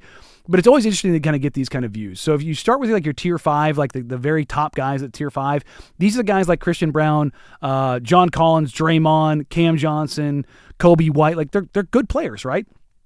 And you start getting into these groups and you go, okay, that's interesting. Then you get into tier 5B. So these are the players that, if you're talking about, these are like guys that are right on the edge of being top 100 players. This is your Grayson Allen, Nick Claxton, Donovan Clingan, Lou Dort, Tari Eason, Keldon Johnson, 6th man of the year, Duncan Robinson, Ryan Rollins, who really came on for the Bucks. Then you see Cason Wallace and Shaedon Sharpe. So you have 2 Trailblazers on this list that are right there on the edge of top 100 players in the league, according, again, to Law Murray. Okay, if you're talking, again, constructive team building, the things that kind of go along with that. You get into tier 4, and you start getting into guys that you're like, okay, those are guys that I like. Those are guys that I would definitely want on my team. The tier 4A guys, right? You're talking about Nickeil Alexander-Walker, most improved player. Jarrett Allen, starting center currently for the Cleveland Cavaliers. Isaiah Hartenstein, starting center for the Oklahoma City Thunder. Brandon Miller, who's playing like a dude. Trey Murphy. Hey, Trey Murphy the third right here. We just talked about him, and Peyton Pritchard. Those are your guys you're looking at in that group that are going to be in the top. Guys whose games are evolving, but still not quite reaching that next. They're on the edge of being top 50 players. Yep. Right? So this is a kind of 61 through 100 group, right? Well, when you get into that next group, after you get into those guys, I mean, you've got guys that are, if you told me that Brandon Miller could be an all-star in his career, I could believe that. Nickeil Alexander-Walker, really good player, most improved, 20-a-game scorer, a very good defensive player. Jarrett Allen, anchoring that Cavs defense, like, those are good players. Like, if you're telling me I've got those guys on my team, I'm doing really well. Get into tier 4B. Josh Giddey, Drew Holiday, Michael Porter Jr., Jalen Suggs, Devin Vassell. Those sound like all guys I would like on my team. So now you've got 3 guys basically inside the top 100 in Donovan Clingan, Shaedon Sharpe, Drew Holiday. Well, scroll down to that next group. It's like, okay, let's see who else is in that kind of a tier. RJ Barrett, Dylan Brooks, DeMar DeRozan, Naz Reid, Asar Thompson, Josh Hart. Those guys all sound like good players. Now, I wouldn't want Dylan Brooks or RJ Barrett, but I understand that some people like them as their Huckleberry. But Josh Hart just led his team in scoring last night as his team fights for up 2-0 in the Eastern Conference Finals. Then the next group, Dyson Daniels, Dylan Harper, Herb Jones, Andrew Nembhard. Andrew Nembhard, was he a huge part of that Pacers run going to the NBA Finals last year? Big time. Dyson Daniels, great defender. Pretty solid. Dylan Harper, going to be a dude in this league? Pretty evident. Herb Jones, 3-and-D defensive wing that I think a lot of teams would love to have. Definitely. Really gave the Pelicans a shot when they went to the Western Conference. Okay, now let's take a look at this group 4E. So you're talking about probably around a top 75 player in the league. Number 1 on this list, Tumani Kamara, VJ Edgecombe, Keontae George, Emmanuel Quickley, Jabari Smith Jr., Peyton Watson, Andrew Wiggins. All dudes that I want on my roster. Great role players, and then guys that are burgeoning in VJ Edgecombe and Keontae George. Like, okay, so now the Blazers have 4 players inside the top 100. That seems like a pretty good spot to be, doesn't it? Okay. Then you get into the tier 3 guys. Tier 3 guys are guys that you're like, okay, how about OG Anunoby, LaMelo Ball, Paolo Banchero, Darius Garland, Lauri Markkanen, Jaren Jackson, Austin Reeves, Steph Castle. These are guys you're like, oh, these are dudes. Star potential guys. Damian Lillard is on this list, in this tier. Why? Because he did not play this year. Because he has not played in a year. So we now have Drew Holiday, Damian Lillard, Tamani Kamara, Shaedon Sharpe, Donovan Clingan, all his top 100 players. The Blazers have one more player on this list. He's a tier 2 player. Harris and I had this discussion when we were talking about Deni Avdija and where he ranks in the player pantheon. Okay? In tier 2D. Okay, so let me go and give you the guys in tier A real quick, just so you have an understanding of what those guys. The Lukas, the Shays. No. Really? Jalen Brunson, Steph Curry, Kevin Durant, Kawhi, Donovan Mitchell. Okay. Again, this is Law Murray at the Athletic, okay? This is you're just kind of starting to see those are ball controllers. I walk the court. I run the offense. Everything runs through me, guys. 2B, Scotty Barnes, Jaylen Brown, Chet Holmgren, LeBron, Jalen Johnson, Tyrese Maxey, Karl Anthony Towns, okay? Get into 2C, Evan Mobley and Jamal Murray. I do not have Jamal Murray this high because Jamal Murray is not my Huckleberry. When Jamal Murray is on, I have him there. When he is off, I have him way down. Here's what's really interesting. Tier 2D. Deni Avdija, Devin Booker, De'Aaron Fox. Then Harden, Siakam, and Jalen Williams. If I told you that Deni Avdija was on the same level as Devin, this is the exact discussion we had. Is Deni Avdija better or more valuable than Devin Booker? Just as is the way I'm seeing it. That same kind of tier. Jalen Williams, J-Dub. Is Deni Avdija as valuable, as good as Jalen Williams? I think you can have a discussion there. I'd argue he's more valuable. So you take a look at, again, the Blazers have 6 players in the top 100. With the exception of Damian Lillard and Drew Holiday, they're 24 or younger. So you have 3 top 100 players, with one of those guys basically sitting at tier 2, somewhere between 11 and 30. For my money, before Denny's back went, Deni was performing as arguably, for me, the 15th best player in the league. And even when his back did go, still 25. So you've got a top 25 player.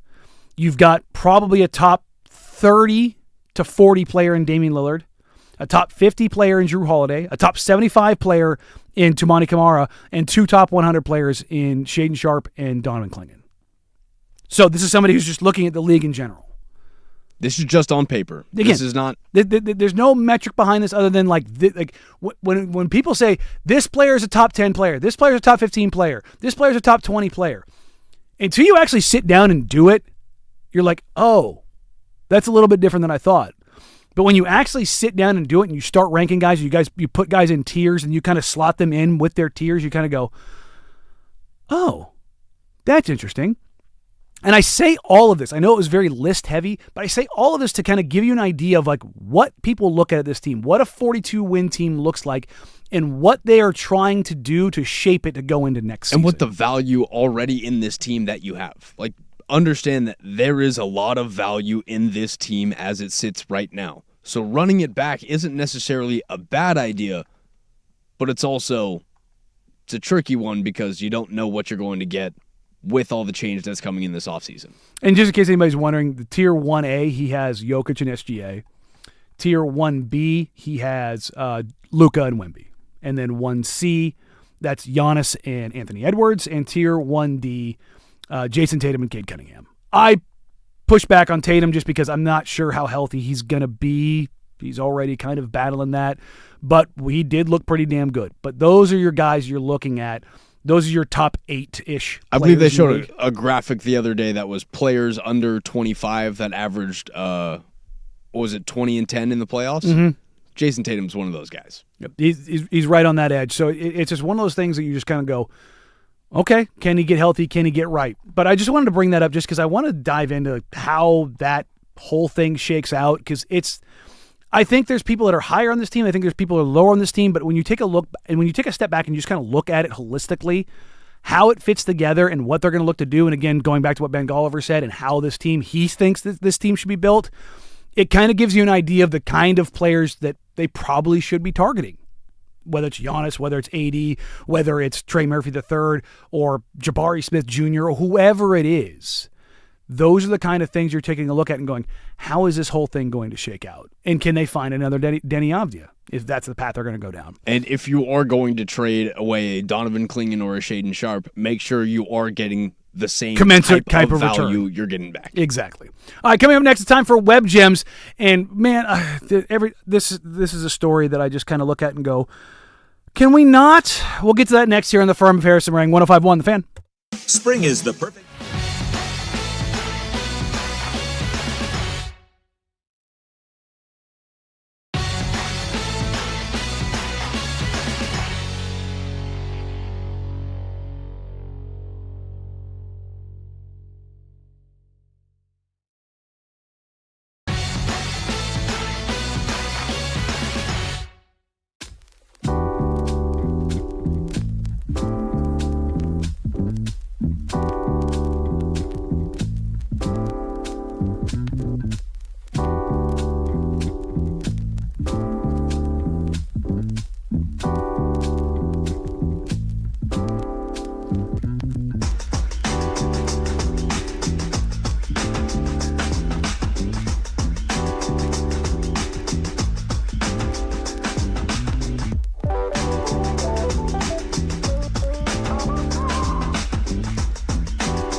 Here's a little bit of drama on the, I almost said TNT, the ESPN set, Ernie and the boys with Kenny, Charles, and Chuck, but also Draymond Green dropped in. And Draymond Green, as a player, is a first ballot Hall of Famer, one of the best defensive players of a generation. But there's levels to this. When he went after Charles Barkley and talked about his time with the Houston Rockets and him basically being washed, and it's just like, Dre, you're old enough to know better. And Charles Barkley was not washed. He was still really good and honestly still better than you. 20-12. Like, he's still a complete and utter monster. And, oh, by the way, there was a time period where Barkley might have been the best player on the planet for a year. Like, can't say the same for Draymond. No, never. And this is also the same Draymond Green that said Steve Kerr hurt his stats by not held him back. Yeah, held him back. Which, Dre, you can't shoot. So we played a little bit of this audio the other day with Clyde Drexler talking about Tom Dunn, and he hopped on You Better You Bet with Nick Kostos on Westwood One Sports. But he kind of dove into the Barkley Draymond stuff of it all, and it's just, again, Clyde came with some bangers. Well, I think the modern players have a different opinion because a lot of times they don't know the facts. You know, and I love Draymond. I'm not trying to dispute what he believes or what he said, but I do know that if you look at Charles' stats while he was with the Rockets and Draymond's best year stats, there's still a huge difference there. Which means Charles is on the down end of his career, and you can pick any year of Draymond's career, and it'd be a sizable difference. I mean, yeah. If you ever want to have fun, I should have had this up. Go look at Charles Barkley on Basketball Reference. It is. I've got it up for you. You've got it, because I played this game with you, and you were like, "Wait, what?" I knew he was like that. I didn't know he was like that for that long. That long. Charles Barkley, okay, his rookie year, he averages 14, 9, 2, and 2 stocks, right? His next year, he averages 20, 13, and 4. Next year, 23, league-leading 15, 5, and 3 stocks. Year after that, 28, 12, 3, and 3. Year after that, 26, 13, 4, and 3. Year after that, 25, 12, 4, and 3. Like, it's just year after year after year after year of 25 and 13. So Draymond's best year, I want to say it was 2015. Yeah, 2015, 2016, where he was 7th in MVP voting, 2nd in as the Defensive Player of the Year in voting, averaged 14, 2 stocks, 7 assists, and 10 rebounds. Also, Barkley led the league in 2-point field goal percentage for 5 straight seasons, shooting 64, 63, 64, 63, 62. You could say that Barkley couldn't shoot, but it didn't matter because this is Zion Williamson before Zion Williamson. Again, Dre's best year. The year where he averaged the most points. 14, 7, 10, and 2 stocks. And great numbers. Barkley, that is an efficient pro. Nothing going to take away from him. That is ridiculous. Okay, in his Houston years, Barkley averaged 17 and 12. 17, 12, 4, and 2. 17, 12, 4, and 2 in Houston. Okay. And he was in Houston at age 33, 34, 35, and 36. Chuck's worst years better than Draymond's best. This is the run that Barkley went on. His MVP finishing from year 2 through I think it's year 8 to when he won it. 6th, 6th, 4th, 6th, 2nd, 4th, 12th, 1st. He was year 9. Year 9. He was one of the 5 best players in the league for basically a decade. Draymond Green was never that. And the worst version of Chuck was still a complete monster. Again, it's tough. It's tough to be a pro and sit up there with those dudes. Again, you're next to Kenny the Jet, Shaq, and Charles Barkley. Your ego's going to get touched. And here's where Kenny's learned it. He can flash the ring at Chuck and have his fun. He will never disrespect Chuck's career. That's why I like a guy like Blake Griffin a lot. Blake knows. Blake knows. Blake knows he was nice. He also knows his knees went, and he didn't win. But if Blake's knees don't go, he's probably the closest version we have to Chuck. And he was bigger and he might not have been bouncier. As insane as it is, Blake was a better dunker. Blake's much bouncier. I'm sorry, Charles could jump out the room, but this is Blake Griffin we're talking Blake about. was bouncier at bigger. I'll put a Kia in the room and see if Charles Barkley could ever jump over it in his prime.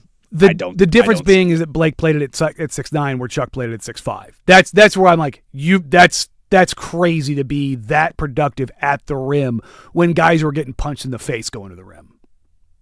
That's the bonker stuff. And Blake was punching people in the face going up, though. You're not wrong. All right, coming up next here, we're going to get to the final hour here on a Friday afternoon. We're going to go back to the Blazers coaching news. There's a lot going around that. We got some NFL news. We're going to sprinkle a little NFL news. And then shout out Tom Haberstroh because he's doing the Lord's work as we're going. The math has been done. SGA, does he fall a lot? We'll get to that and more here in hour number 3 on the Firm of Harrison Rang, 105.1, The Fan.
McCoy at Warren Allen Sports Desk, a Sports Center update on the Fan Sports Network, 105.1 FM and 1080 AM. This Sports Center update is brought to you by Mountaintop Metal Roofing. No maintenance, energy efficient, fire resistant, and a lifetime warranty. Do it once, do it right. Visit mountaintopmetalroofing.com. First on the Fan, it's conference championship week as the New York Knicks extended their series lead to 2-0 as they took down the Cavaliers 109-93 last night inside Madison Square Garden. Josh Hart led the way for the Knicks as he finished with 26 points, 7 assists, and 4 rebounds as all 5 starters for New York finished in double figures. Tonight over in the Western Conference, the Spurs and the Thunder will go head-to-head once again in San Antonio as Jalen Williams is still listed as questionable as he nurses his left hamstring injury. And for the Spurs, Dylan Harper's status remains up in the air as De'Aaron Fox, he will be a game-time decision for tonight's contest. Over to the ice rink as the Montreal Canadiens gave Tom Dunnan's Carolina Hurricanes their first loss of the NHL playoffs as they took Game 1 of the series 6-2 last night. And tonight we will get Game 2 of the NHL Western Conference Finals at 5 p.m. as the Vegas Golden Knights hope to extend their series lead to 2-0 over the Colorado Avalanche. Your Portland Timbers are back in action tomorrow night taking on the San Jose Earthquake inside Providence Park. Kickoff at 6:30, but make sure to tune into all your pregame and postgame coverage when we kick things off at 5:30 here on 105.1 FM and 1080 AM. And finally, a small NFL nugget for you as Matthew Stafford has signed a 1-year, $55 million extension worth up to $60 million with incentives as he comes off of his MVP season with the Los Angeles Rams. And for more sports scores and stories in 30 minutes, some lowercase from the George McCoy at Warren Allen Sports Desk. Hurt, missing work, insurance companies acting like jerks. Don't call your mom, call George McCoy at warrenallen.com. The home of the Fan Happy Hour.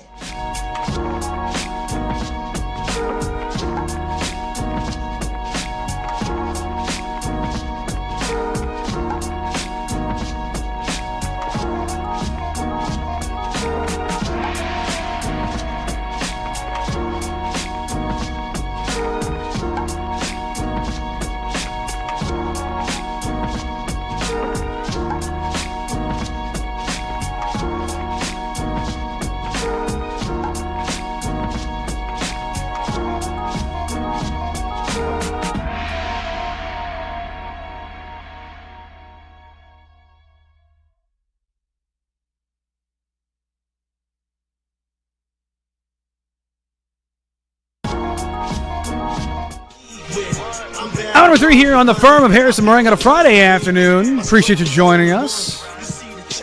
Whether it's live on your FM, AM dial, streaming on the Odyssey app, on the YouTube, youtube.com/1051 The Fan. We appreciate you. We love you. We love you so much that we have an opportunity to hang out with us this summer. Join us June 23rd as Toyota presents the Fan Golf Classic at Langdon Farms Golf Club. The afternoon round is sold out. We now have only 2 uno, dos, ichi, ni foursomes available for the morning round. It's the most fun day in golf with activations and tastings around the course. And the infamous Angels Envy Bourbon par 3 6th hole will all of our hosts, Dirt and Sprague, me and Harris, Luke, Isaac, and Suk, will be posted up to heckle and admire your shots. That clown hole will make you hate life, I promise you, but it's a ton of fun. Of course, we'll keep you fed with post-round meal thanks to Matt's Barbecue. Shout out the Red Shed and the smell of Matt's Barbecue. It is phenomenal in the morning round, the afternoon round. Fatty's going to fat, and I'm going to get down on that delicious barbecue. Head to 1051thefan.com and click on the Fan Golf Classic logo for more information and to sign up today. Again, only 2 left. The Fan Golf Classic is presented by Toyota. It's also brought to you by Vulcan Design and Construction, Henderson & Daughter Windows and Doors, George McCoy at Warren Allen Attorneys at Law, Battery Exchange, Maestro Dobel Tequila, Laurelhurst Market Steakhouse and Butcher Shop, Philbrook Law, 1-800-DIVORCE, Roto-Rooter, iLegal Mezcal, Pub Beer, Cheap Fun, and Window Nation. You can put it on the board. That's a triple. I stumbled once. It happens. Yeah, that's a hammy. It was the hammy. I had to pull up at third. It wasn't inside the Parker. It's a tough place to be. Blazers coaches. We went into it a little bit. The names you need to know so far: Mike Inori, Jeff Van Gundy, Tiago Splitter's also on that list. Tyler Lashbrook, Jerry Stackhouse. I'm forgetting one more. Mike Williams with Utah. There's quite a few names out there. I don't want to necessarily go into the names again. Those are the names that are being floated out there right now. More of like, I've seen this narrative from fans that all of this stuff about Dundon being cheap and going after coaches is actually fabricated by the media. No, it's not. It's absolutely unequivocally not. This stuff started to circulate when I was at Hoop Summit. I was talking to executives and talking to people around the league who gave me names of coaches who were lowballed, who laughed and were like, absolutely not. It was reported not to tarnish the new ownership. It was reported because it happened. That's why it got out. Not traveling the two ways. It wasn't done to tarnish Tom Dundon. It was reported because it happened. And it's reported on because it's stuff that just raises eyebrows. It doesn't happen in the league. Again, I said it, I think was yesterday. We're not saying that there's fire in the house, but we're smelling something and looking around asking who's cooking. Yeah. The whole the hotel thing, the early checkout. I had somebody bring this up to me the other day. An executive in the league was like, that's weird. That has never happened to anybody else in the league. The short notice and the play-in and having it because they just pay it. They just do it. That's what happens. It was like, oh, they're trying to do this. But no. It was reported on because it happened. Not as a way to tarnish or make up a story. The things that have been reported happened. That's I had somebody tell me that, the team went for shoot around. And, the team is taken care of, but all the ancillary parts around that, all the support staff and everybody else, the guys who all had to check out early, they left the hotel at 7:30, 8 o'clock in the morning, 9 o'clock in the morning. They came back at 12:30. They were supposed to check out at 1. Dundon went on the interview and said, we had dinner in the ballroom at 1:45, or lunch at the ballroom at 1:45. I was told a bunch of people didn't even get to eat. So, again, there's more stuff in this. Every time Dundon gets out there and talks publicly, he talks out one side and he also says, well, but this. It's well, then why do I have 15 other people telling me different, Tom? It's not because they want to save their jobs. They don't want this to go this way. They're saying these things because they happened. And that's the thing. Is I'm not killing him because I want him to fail. I'm just talking about the things that have happened. I'm like, those are things that don't happen in the league. And we just had Ben Goliver on. If you missed it, you can catch it on the Odyssey app. BG was great. And he was talking about how, optically, he's basically gotten it all wrong. The culture stuff, he's gotten all wrong. It is a player-driven league, and it's very vastly different from the NHL. This isn't to say that Dundon can't learn, that he can't figure it out. Ishbia had to do this. Ballmer had to do this. Lorian Rodriguez had to do this. Just go down every single ownership group in the NBA. The only one I haven't really heard this about so far is the Lakers. That's actually kind of weird. Oh, no, it's not. It's because the Lakers ownership group is the Dodgers ownership group, and they're first class, and they do everything that way. That's why. Now, let's see what the Lakers do with LeBron leaves and how they shake up that roster and what position the Lakers are in the Western Conference versus the Blazers. We can have that discussion as we head into next season.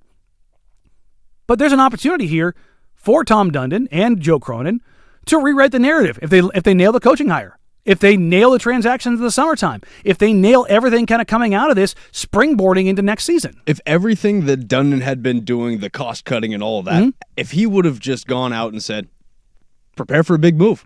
Prepare for a big splash.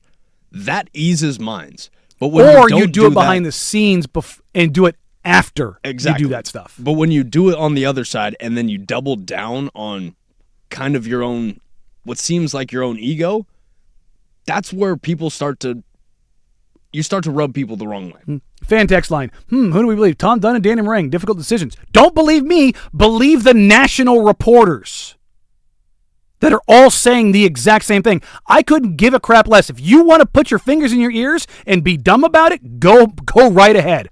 I've got firsthand sources. They've got firsthand sources. If you want to put your head in the sand, go with God.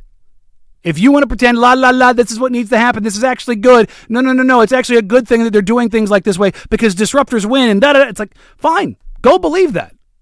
I'm just telling you, everything that has happened, everything that's been reported has been factual. I've got it backed up by tens and dozens of people. It's ridiculous. But if you want to believe that, cool. Go ahead. On the flip side, it doesn't mean he can't learn. I've said that from the beginning. I have not questioned the basketball side of things and his commitment to being good there, but the optics and the culture of everything around it is not going well. Their first opportunity to really change that narrative is in the coaching hire. And if they can nail the coaching hire, whoever that may be, and unless it's somebody we already know that has experience as a head coach, you won't know until they get into the season. But I think you can have some momentum coming out of that. And you can go into the NBA draft or around that time period. If you make the necessary moves to improve this team, then you've got even more momentum going into next year. And then we can revisit this and go, hey, look, Dundon stepped on a lot of landmines optically in the PR world. But hey, on the basketball court, he's getting it done. All right, let's go. I'm 100% in on that. I am not crucifying the guy and saying he's done, he's cooked. Everything about this is wrong. If he rubs people the wrong way, we still go out and get a big star, and then you're sitting there looking before the season at a potential You're a top 4 seed in the West? Yeah. Go for it. Go for it. Sign me up. I'm all about it. But also, learn from your mistakes. And don't antagonize the people around you, especially the fan base that you know is pretty unrelenting. Especially in this market. It's just a different spot. All right, we're going to pivot out of the NBA for a little bit. I'm going to put some meat on the hook here for Casey. NFL schedules are out. We always want to say that's a win, that's a loss. You know, you want to do that in the NFL. But there's a couple of teams that I think that are set up to do pretty well because, well, they had disappointing seasons last year, whether it be injuries or things that just happened that just didn't come together. The off-season moves didn't materialize the way you wanted to. So they had a worse record, which means when you're doing the schedule, their schedule looks a little bit softer and it gives them a clearer path. What do those clearer paths look like for some teams that we think are going to be pretty damn good? We'll get to that next year on the Firm of Harrison Ring, 105.1 The Fan.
All right, Case, I know you're chomping at the bit over there.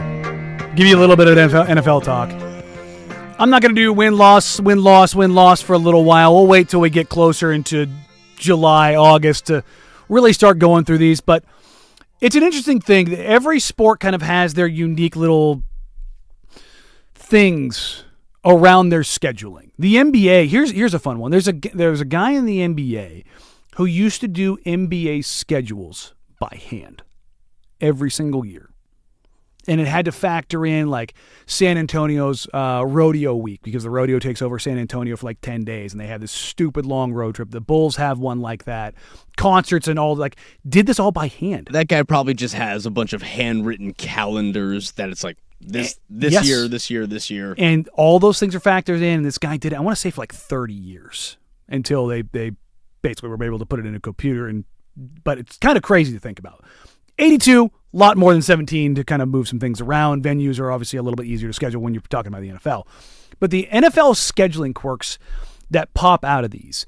And I started thinking about this in the way, almost like the Pacers kind of treated this year as a gap year. And unfortunately, they didn't get to keep their pick because of a trade they made, all the things that kind of came with that.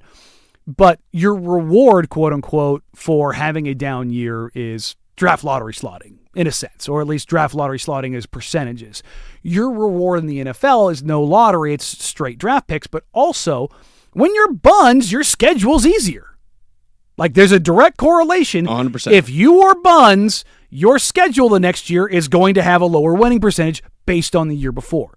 Now, it doesn't always play out that way, but the math basically says if you were buns last year, you're probably not going to be that much better unless something drastic changes. It's not a perfect science, but it's pretty damn good. Okay? The Detroit Lions were expected to be pretty damn good last year, right? I think 10 wins was their over-under. Okay. Were they a good team? Serviceable, but no. They did not meet expectations. They did not make the playoffs, no. Baltimore Ravens, were they a good team? Why you do this to me? I make you say it. No, of course not. Okay. On paper, should they be better? Yeah. Were they injured? Yes. So, teams like the Lions and the Ravens, who were supposed to be good, have bad years. They get better draft slotting, right? Okay, so now their team improves. Now you're talking about health. You're talking about offseason moves and the things that kind of come along with that. The Ravens replaced their head coach. How different does that look? You can't really factor that in without knowing how that's going to play out. Take a look at the Lions. Because of the way that they played last year, their schedule is lighter than it would have been if you're the Seattle Seahawks or Los Angeles Rams. And the Lions are a team that has suffered from injury very much over the past 2 years. And a lot of changeover on the offensive line. So, these are the teams, again, this is based on kind of like power rankings and how these things are going to sort out. These are the opponents that rank in the bottom half of the NFL. Week 1, the Saints. Week 3, the Jets. Week 4, the Panthers. Remember, Panthers playoff team, under 500. Week 5, the Cardinals. 4 of their first 5 games are against the Saints, Jets, Panthers, Cardinals. 2 home, 2 away. After that, the Vikings, which are probably going to be a better team, I would imagine. At week 8, week 9, the Dolphins. Week 13, the Falcons. Week 14, the Titans. Week 15, the Vikings. Week 16, the Giants. The highest ranked team in the preseason power rankings is the Vikings at 19. 23, 27, 22, 32, 19, 31, 24, 29, 19, 25. You've got, 10 games against what is probably going to be a team that is not going to be very good. Team most likely with a losing record. I think it's very easy to say out of those 10 games, if the Lions are healthy, they're going to be favored in 8 of them. Most likely. Their roster is just loaded. With the 2 games I'm leaving up there being the Vikings, division foes. And the Vikings with Kyler Murray probably going to be a little bit better. And again, interdivisional, always the weird toss-up. The Raiders somehow, despite being buns, play the Chiefs and the Broncos well. I don't get it. Every year, they find a way to steal one, and you're just like... The Steelers will drop 1 to Cleveland and probably 1 to Cincinnati, but make sure, Baltimore, you know where division games is. Always weird. But it's very easy to see, if you're looking at making picks for over-unders, to look at the Lions and go, that's a 10-win team. That's a 10-win team. Like 11, sure. I could talk myself into that. If they're healthy, sure. I like Dan Campbell. Jared Goff's damn good. That offense is loaded. Jameer Gibbs. Amon-Ra, like that's a loaded Isaiah team. Pacheco in the backfield now supporting Jameer Gibbs. And can the defense stay healthy? Can the defense stay healthy? They just paid Jack Campbell a lot of money. So I look at the Lions and go like that. And now the Ravens are another team in this, but let me give you a bad team that has a good path, because bad teams, well, their path's always a little bit easier. What if I told you the New Orleans Saints are on this list? I would tell you that I would probably pick the Saints as the favorite to win that division right now. The Saints, based on all the metrics, currently have the second easiest schedule. And this is based on last season's win totals. Remind me, what division do the Saints play in? The NFC South. Is that a good division? No, it is not. Did the playoff representative from the NFC South have a winning record? No, they did not. I believe 3 teams from the NFC South all finished 8 wins. I want to say was the difference, or it was either 9 wins or 8 wins, but I believe it was 8-8 or 8-9. Here's another quirk of the Saints' schedule. Between weeks 3 and 10, they only have 1 true road game. So if you're talking about getting off to a good start, what's a good start to the 10 weeks for the Saints? 5-5? Probably 7-3. I'm talking about for the Saints. Yeah, 7-3. You think 7-3? Okay. Yeah. Any team with more wins, again, more wins than losses. Okay. Here's another team that struggled last year due to injuries. Cincinnati Bengals. I know you guys to say nice things about your division foe. Joe Burrow, Jamar Chase, T. Higgins. They can score 30 points a game. They're still going to give up 30. You add Dexter Lawrence, Boye Mafe, Jonathan Allen, Brian Cook. You added a D-line, but was the D-line the thing that had you in for the worst? No, I believe it was the secondary that let up a lot of points. Do you think your division, the AFC North, is the most wide open division in the league? 100%. I feel like that's the case every year. I have a standing bet with Luke, a little sandwich bet. 32 wins is the over-under for that division for me. Okay. Combined? 32 wins combined between the entire division. All right, and here are the 2 shiny teams that I think people are probably looking at in bounce-back years. Both the birds. Eagles, Ravens. Their paths to the playoffs are a little more open because of the seasons that they had last year. And in divisions, NFC East looks like it's going to be a pretty good division, does it not? For the most part. Like, who's the worst team in that division right now? The Commanders. Are they good? When they are healthy, yes. When they're healthy, can they be a playoff team? When they are healthy, they made it to an NFC championship game. Okay, so NFC East, it's not the NFC least anymore. But in spite of that, their home and road swings are pretty nuts because they will not play more than 2 consecutive games away from home. And they have stretches of 3 and 4 weeks without true road games. First one, Rams, Jaguars, Panthers, Cowboys. So you're taking on good teams in the Rams, the Jags, and the Cowboys to an extent at home. The Jags game is in London. So not a true home or road game. But the Jags have been known to travel well and play well. They're great in London. And is that the game where the Jaguars will already be? I think that's the first week because it's week 5. Okay. I believe that's the case. So then the next week, in week 6, is when the Jaguars are already back in Europe. And then they close out the season week 14, 15, and 16 against 3 very good teams. The Colts, Seahawks, Texans. All at home. If you're going to take on good teams... Beat the Colts, lose to the Seahawks. Texans is a toss-up. Spicy one, right? Yep. Again, this is the Eagles, not the Ravens. And then the Ravens, well... Early season, the only really good team they play is the Cowboys. They have to hope to be 8 wins by, I'd say, week 14. Because the back end of the schedule is where it starts to get a lot tougher. Because you got to play the Steelers twice in November. Or between November and December. Also, because of where the Ravens are located geographically, and we don't talk about this too much because travel's not as big a deal, but outside of the Brazil game, they don't move. They don't because of where their home games and who they're playing. But it's between an hour flight, or if I could hop on a Greyhound, I would. They don't go anywhere this year. And I know it's like, it's one of those things. East Coast teams in general don't typically have to deal with this. It's the West Coast teams that have to deal with it. But remember, those West Coast teams that have to come out to Baltimore, that have to come out to New York, remember how much was made of the Pete Carroll era and McVay as well? Those two teams in general going from the West Coast to playing East Coast early games and just how poorly they fared. That's where the East Coast teams are able to make a little bit of hay.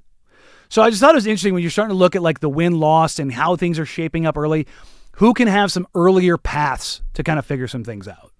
Like when you look at your Steelers schedule, do you look at it and go, not the best, not the worst? Or are there areas where you're like, ooh, I like this? I did this last week. I took a look at it. I have the Steelers 11-6. That's winning 2 games. Oh. That's outright sweeping two guys in the division, though. That's sweeping Cleveland and the Ravens, and that's sweeping Baltimore. Yeah, I knew you'd have them in there. Cincinnati's a shootout. Lamar Jackson. We're going to eat. You don't care? Oh, all right. No, we're going to eat. We always do. Speaking of eating, fans are eating. They're num, num, num, num, num, num, num, num. Tom Haberstroh, Yahoo Sports, has an article out right now, charting all of the falls from Shai Gilgeous-Alexander on his shots. And the math, the numbers, the data coming out of it are not doing the Oklahoma City Star any favors because there's some pretty loud noise coming out of that. We'll get to that and back to the NBA here on the Firm of Harrison Meringue 105.1. But first, here's Lowercase with the SportsCenter Update. Now, from the George McCoy at Warren Allen Sports Desk, a SportsCenter update on the Fan Sports Network, 105.1 FM and 1080 AM. This SportsCenter update is brought to you by 808 Hawaiian Restaurant. Mixed plates like Grandma used to make if your grandma were from the Big Island. Woodstock, Burnside, Beaverton, or online at ate-oh-ate.com. First on the Fan, it's Conference Championship Week as the New York Knicks extended their series lead to 2-0 as they took down the Cavaliers 109-93 last night inside Madison Square Garden. Josh Hart led the way for the Knicks as he finished with 26 points, 7 assists, and 4 rebounds as all 5 starters for New York finished in double figures. Tonight over in the Western Conference, the Spurs and the Thunder will go head-to-head once again in San Antonio as Jalen Williams is still listed as questionable as he nurses his left hamstring injury. And for the Spurs, Dylan Harper's status remains up in the air as De'Aaron Fox, he will be a game-time decision for tonight's contest.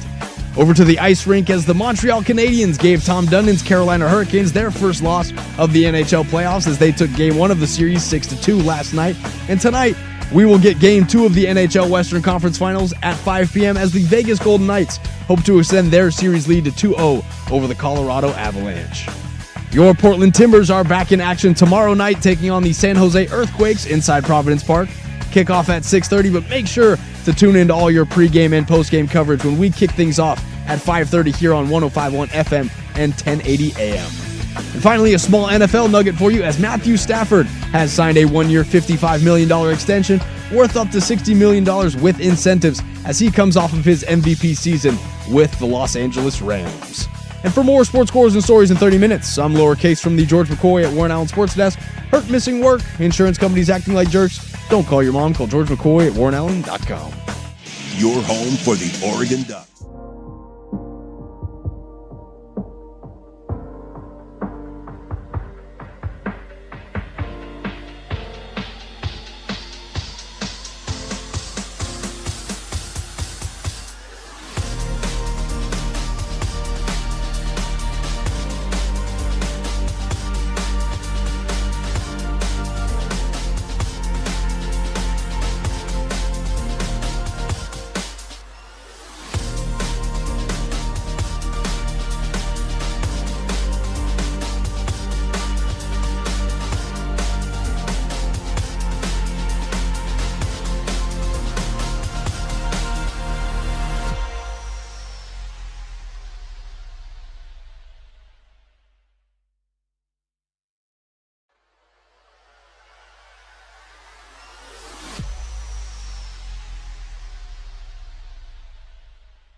This is what the internet was invented for. Stupid things like this. SGA has been known to flop and flail and do all the things, much like James Harden, much like Luka Doncic. Then somebody with time goes, let me take a look at this. What does this actually look like? Tom Haberstroh, Blazers analyst and contributing writer over at Yahoo Sports, he did the math. You can check the article out on yahoosports.com right now. It's Wembanyama talked about it back in December when they beat the Thunder. Wemby in the postgame said, "I'm just glad to be part of something that's growing to be so beautiful, so pure and ethical basketball." This is, of course, after the Spurs did what they do to the Thunder and beat them. Well, the burgeoning rivalry, it's become a thing pretty one-sided for the most part. The Spurs have kind of handled the Thunder on a level that nobody else has. There was a video that went out the other day, House of Lowlights, with Shea flopped on every single shot attempt. That was what kind of went viral and prompted this, where SGA just fell over on a pretty ridiculous level, exaggerating beyond that. And so Haberstroh said, I'm going to take the hyperbole here and actually look at all of the data. Well, he went through and watched all of his shots.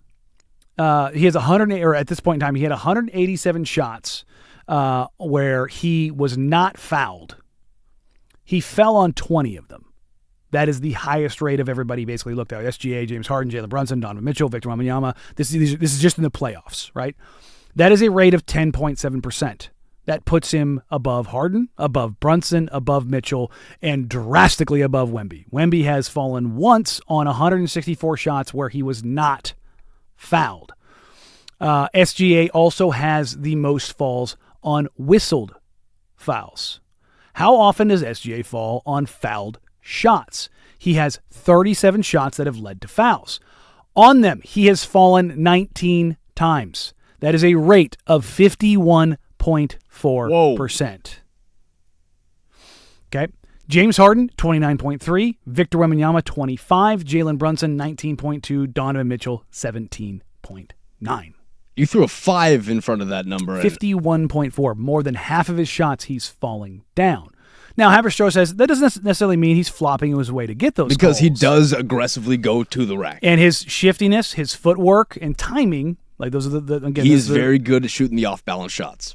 SGA has the best guard footwork in the NBA. Jalen Brunson is number 2. There's no doubt about it. SGA's footwork is elite. It is phenomenal. I put Ant Edwards in that top 5 too. Just phenomenal footwork. Now, his athleticism, his ability to decelerate, dangle the ball out there, and be deceptive, he's very good at. I am not taking away from the skill.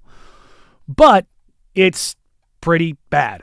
So when you look at the rate of, again, the playoff score, or playoff scores, playoff shooters, however you want to talk about it, again, in this group of players, SGA, Harden, Brunson, Mitchell, the rate on all shots, SGA has taken 224 shots. He's fallen 39 times. That is a rate of 17.4% of the time, 1 in 6. Okay.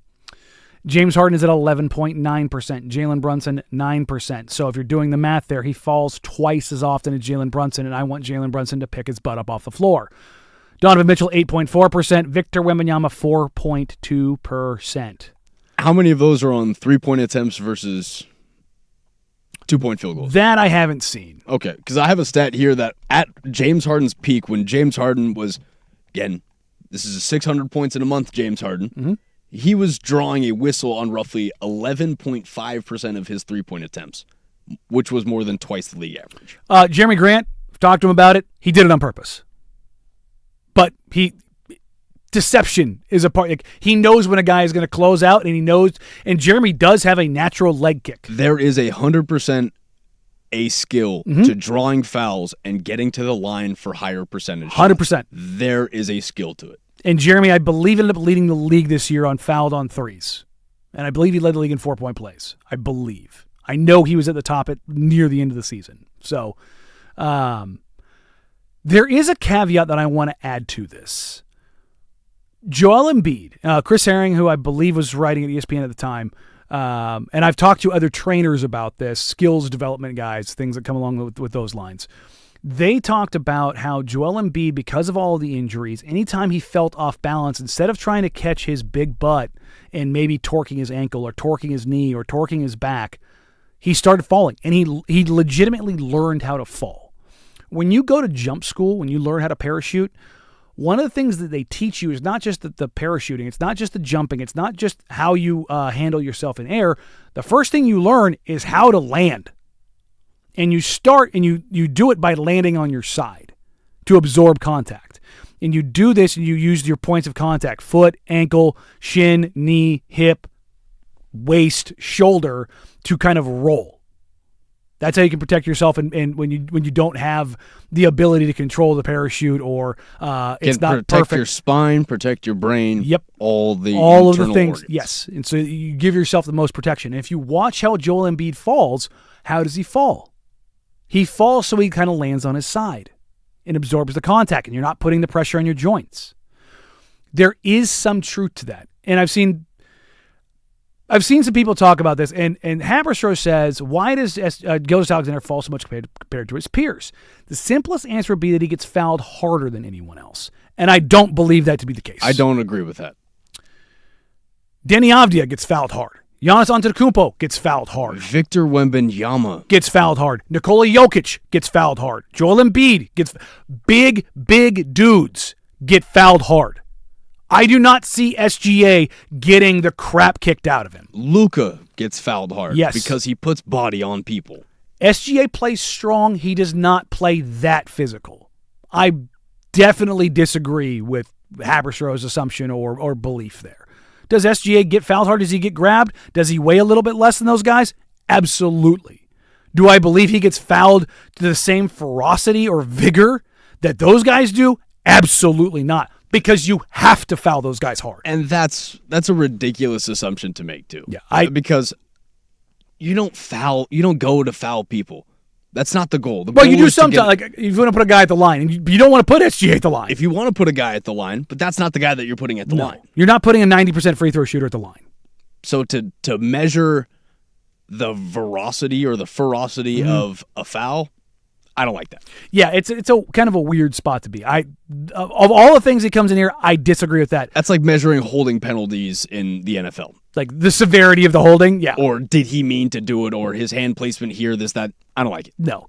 But again, Chris Herring has talked about this. Caitlin Cooper covers the Indiana Pacers. She's incredible. She's talked about this with Pascal Siakam and him protecting himself. That, I believe, is a legitimate pathway to go down. But SGA is still hitting the floor at a rate higher than everybody else by orders of magnitude. Again, the fall percentage on fouls is over half. This guy feels contact, he hits the floor.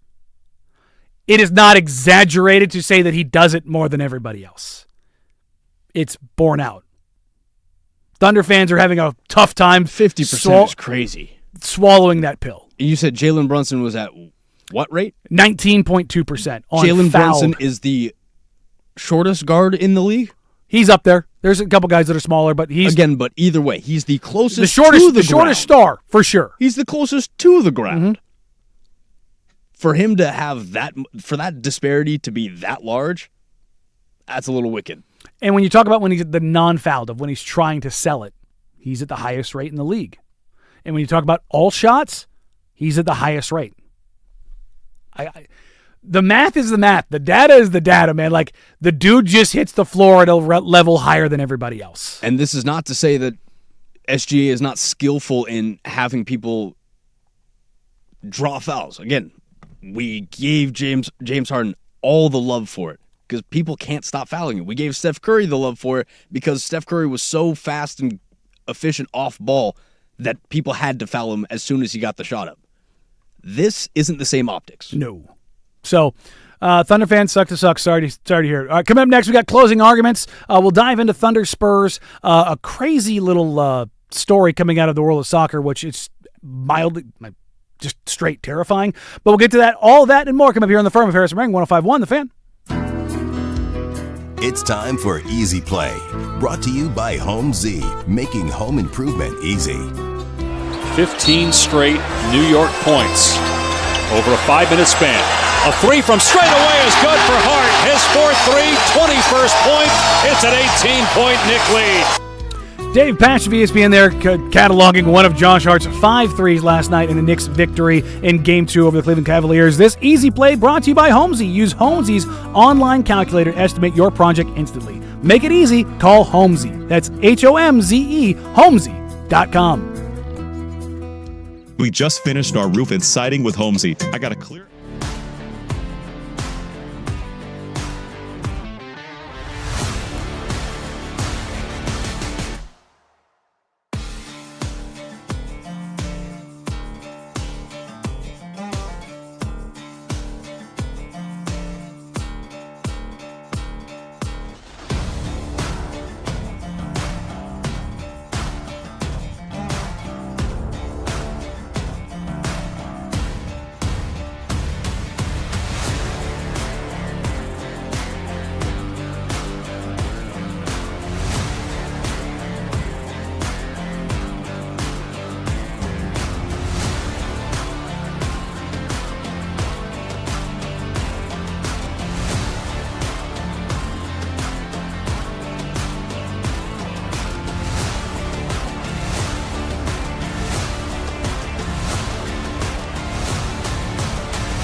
Wrapping things up here on a Friday afternoon on the firm of Harris and Meringue. Appreciate y'all joining us. Thank you for listening all week long. As a quick reminder, we will not be here. None of us will be here on Monday.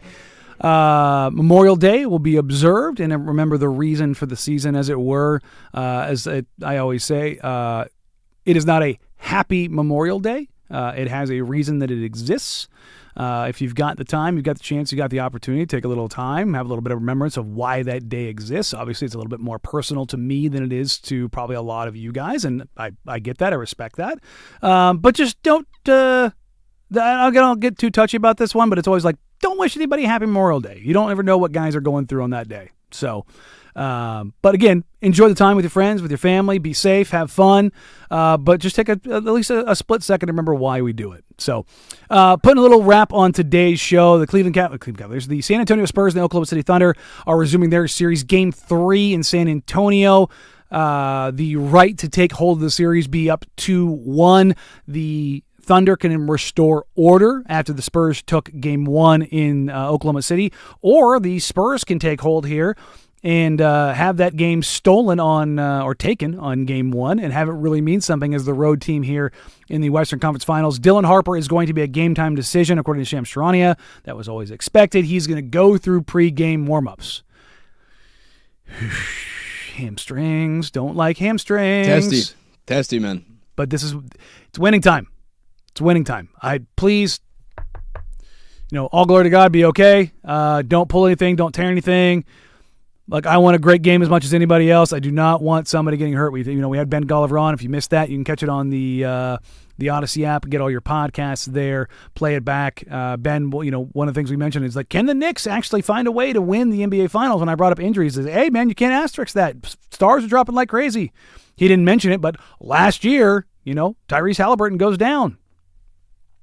You got Jason Tatum going down. Damian Lillard going down. Like Giannis going down. Like, guys go down, and all of a sudden, here we are. Now, I don't want that. Please, God, don't give me that. But that's one of those things that pops up, and you're like, well, I like to laugh at the bubble championship for the Lakers. It's still a title.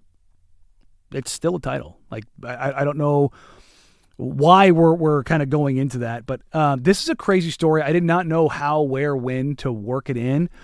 Have you seen what's going on with the Congolese soccer team? No, I haven't. There is currently an outbreak of Ebola in the Congo. They are ordering the Congolese national team to isolate for 21 days or risk the ability to enter the U.S. for the World Cup. Yikes, dog! They're currently the Congolese national team, the Congolese government. They are being told that they must maintain a bubble in Belgium, where it's currently training and is scheduled to play 2 warm-up games. This from Andrew Giuliani, who is what is his role? He is the executive director of the White House Task Force for the World Cup. I knew there was a task force in there. I just couldn't remember what it was. This is the statement that they've made. We've been very clear to Congo that they should maintain the integrity of their bubble for 21 days before they can come to Houston on June 11th. We made it very clear to the Congo government as well that they need to maintain that bubble or they risk not being able to travel to the United States. We cannot be any clearer. That's terrifying. Like, every time I hear Ebola, I start thinking, do you ever see the movie Outbreak? Oh, yeah.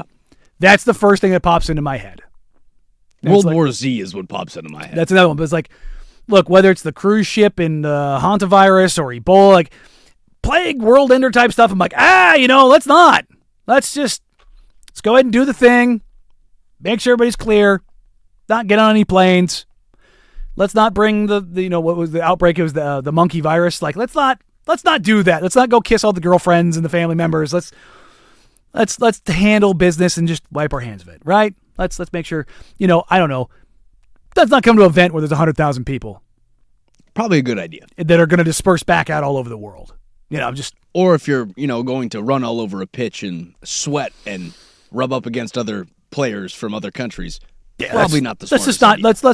Let's tick the box. I'm not sitting here. We need to isolate like we did during COVID and do all that nonsense. But let's just let the doctors do what the doctors need to do, so we can go play some sports. Yeah, let's take care of it. Let's have a nice happy World Cup.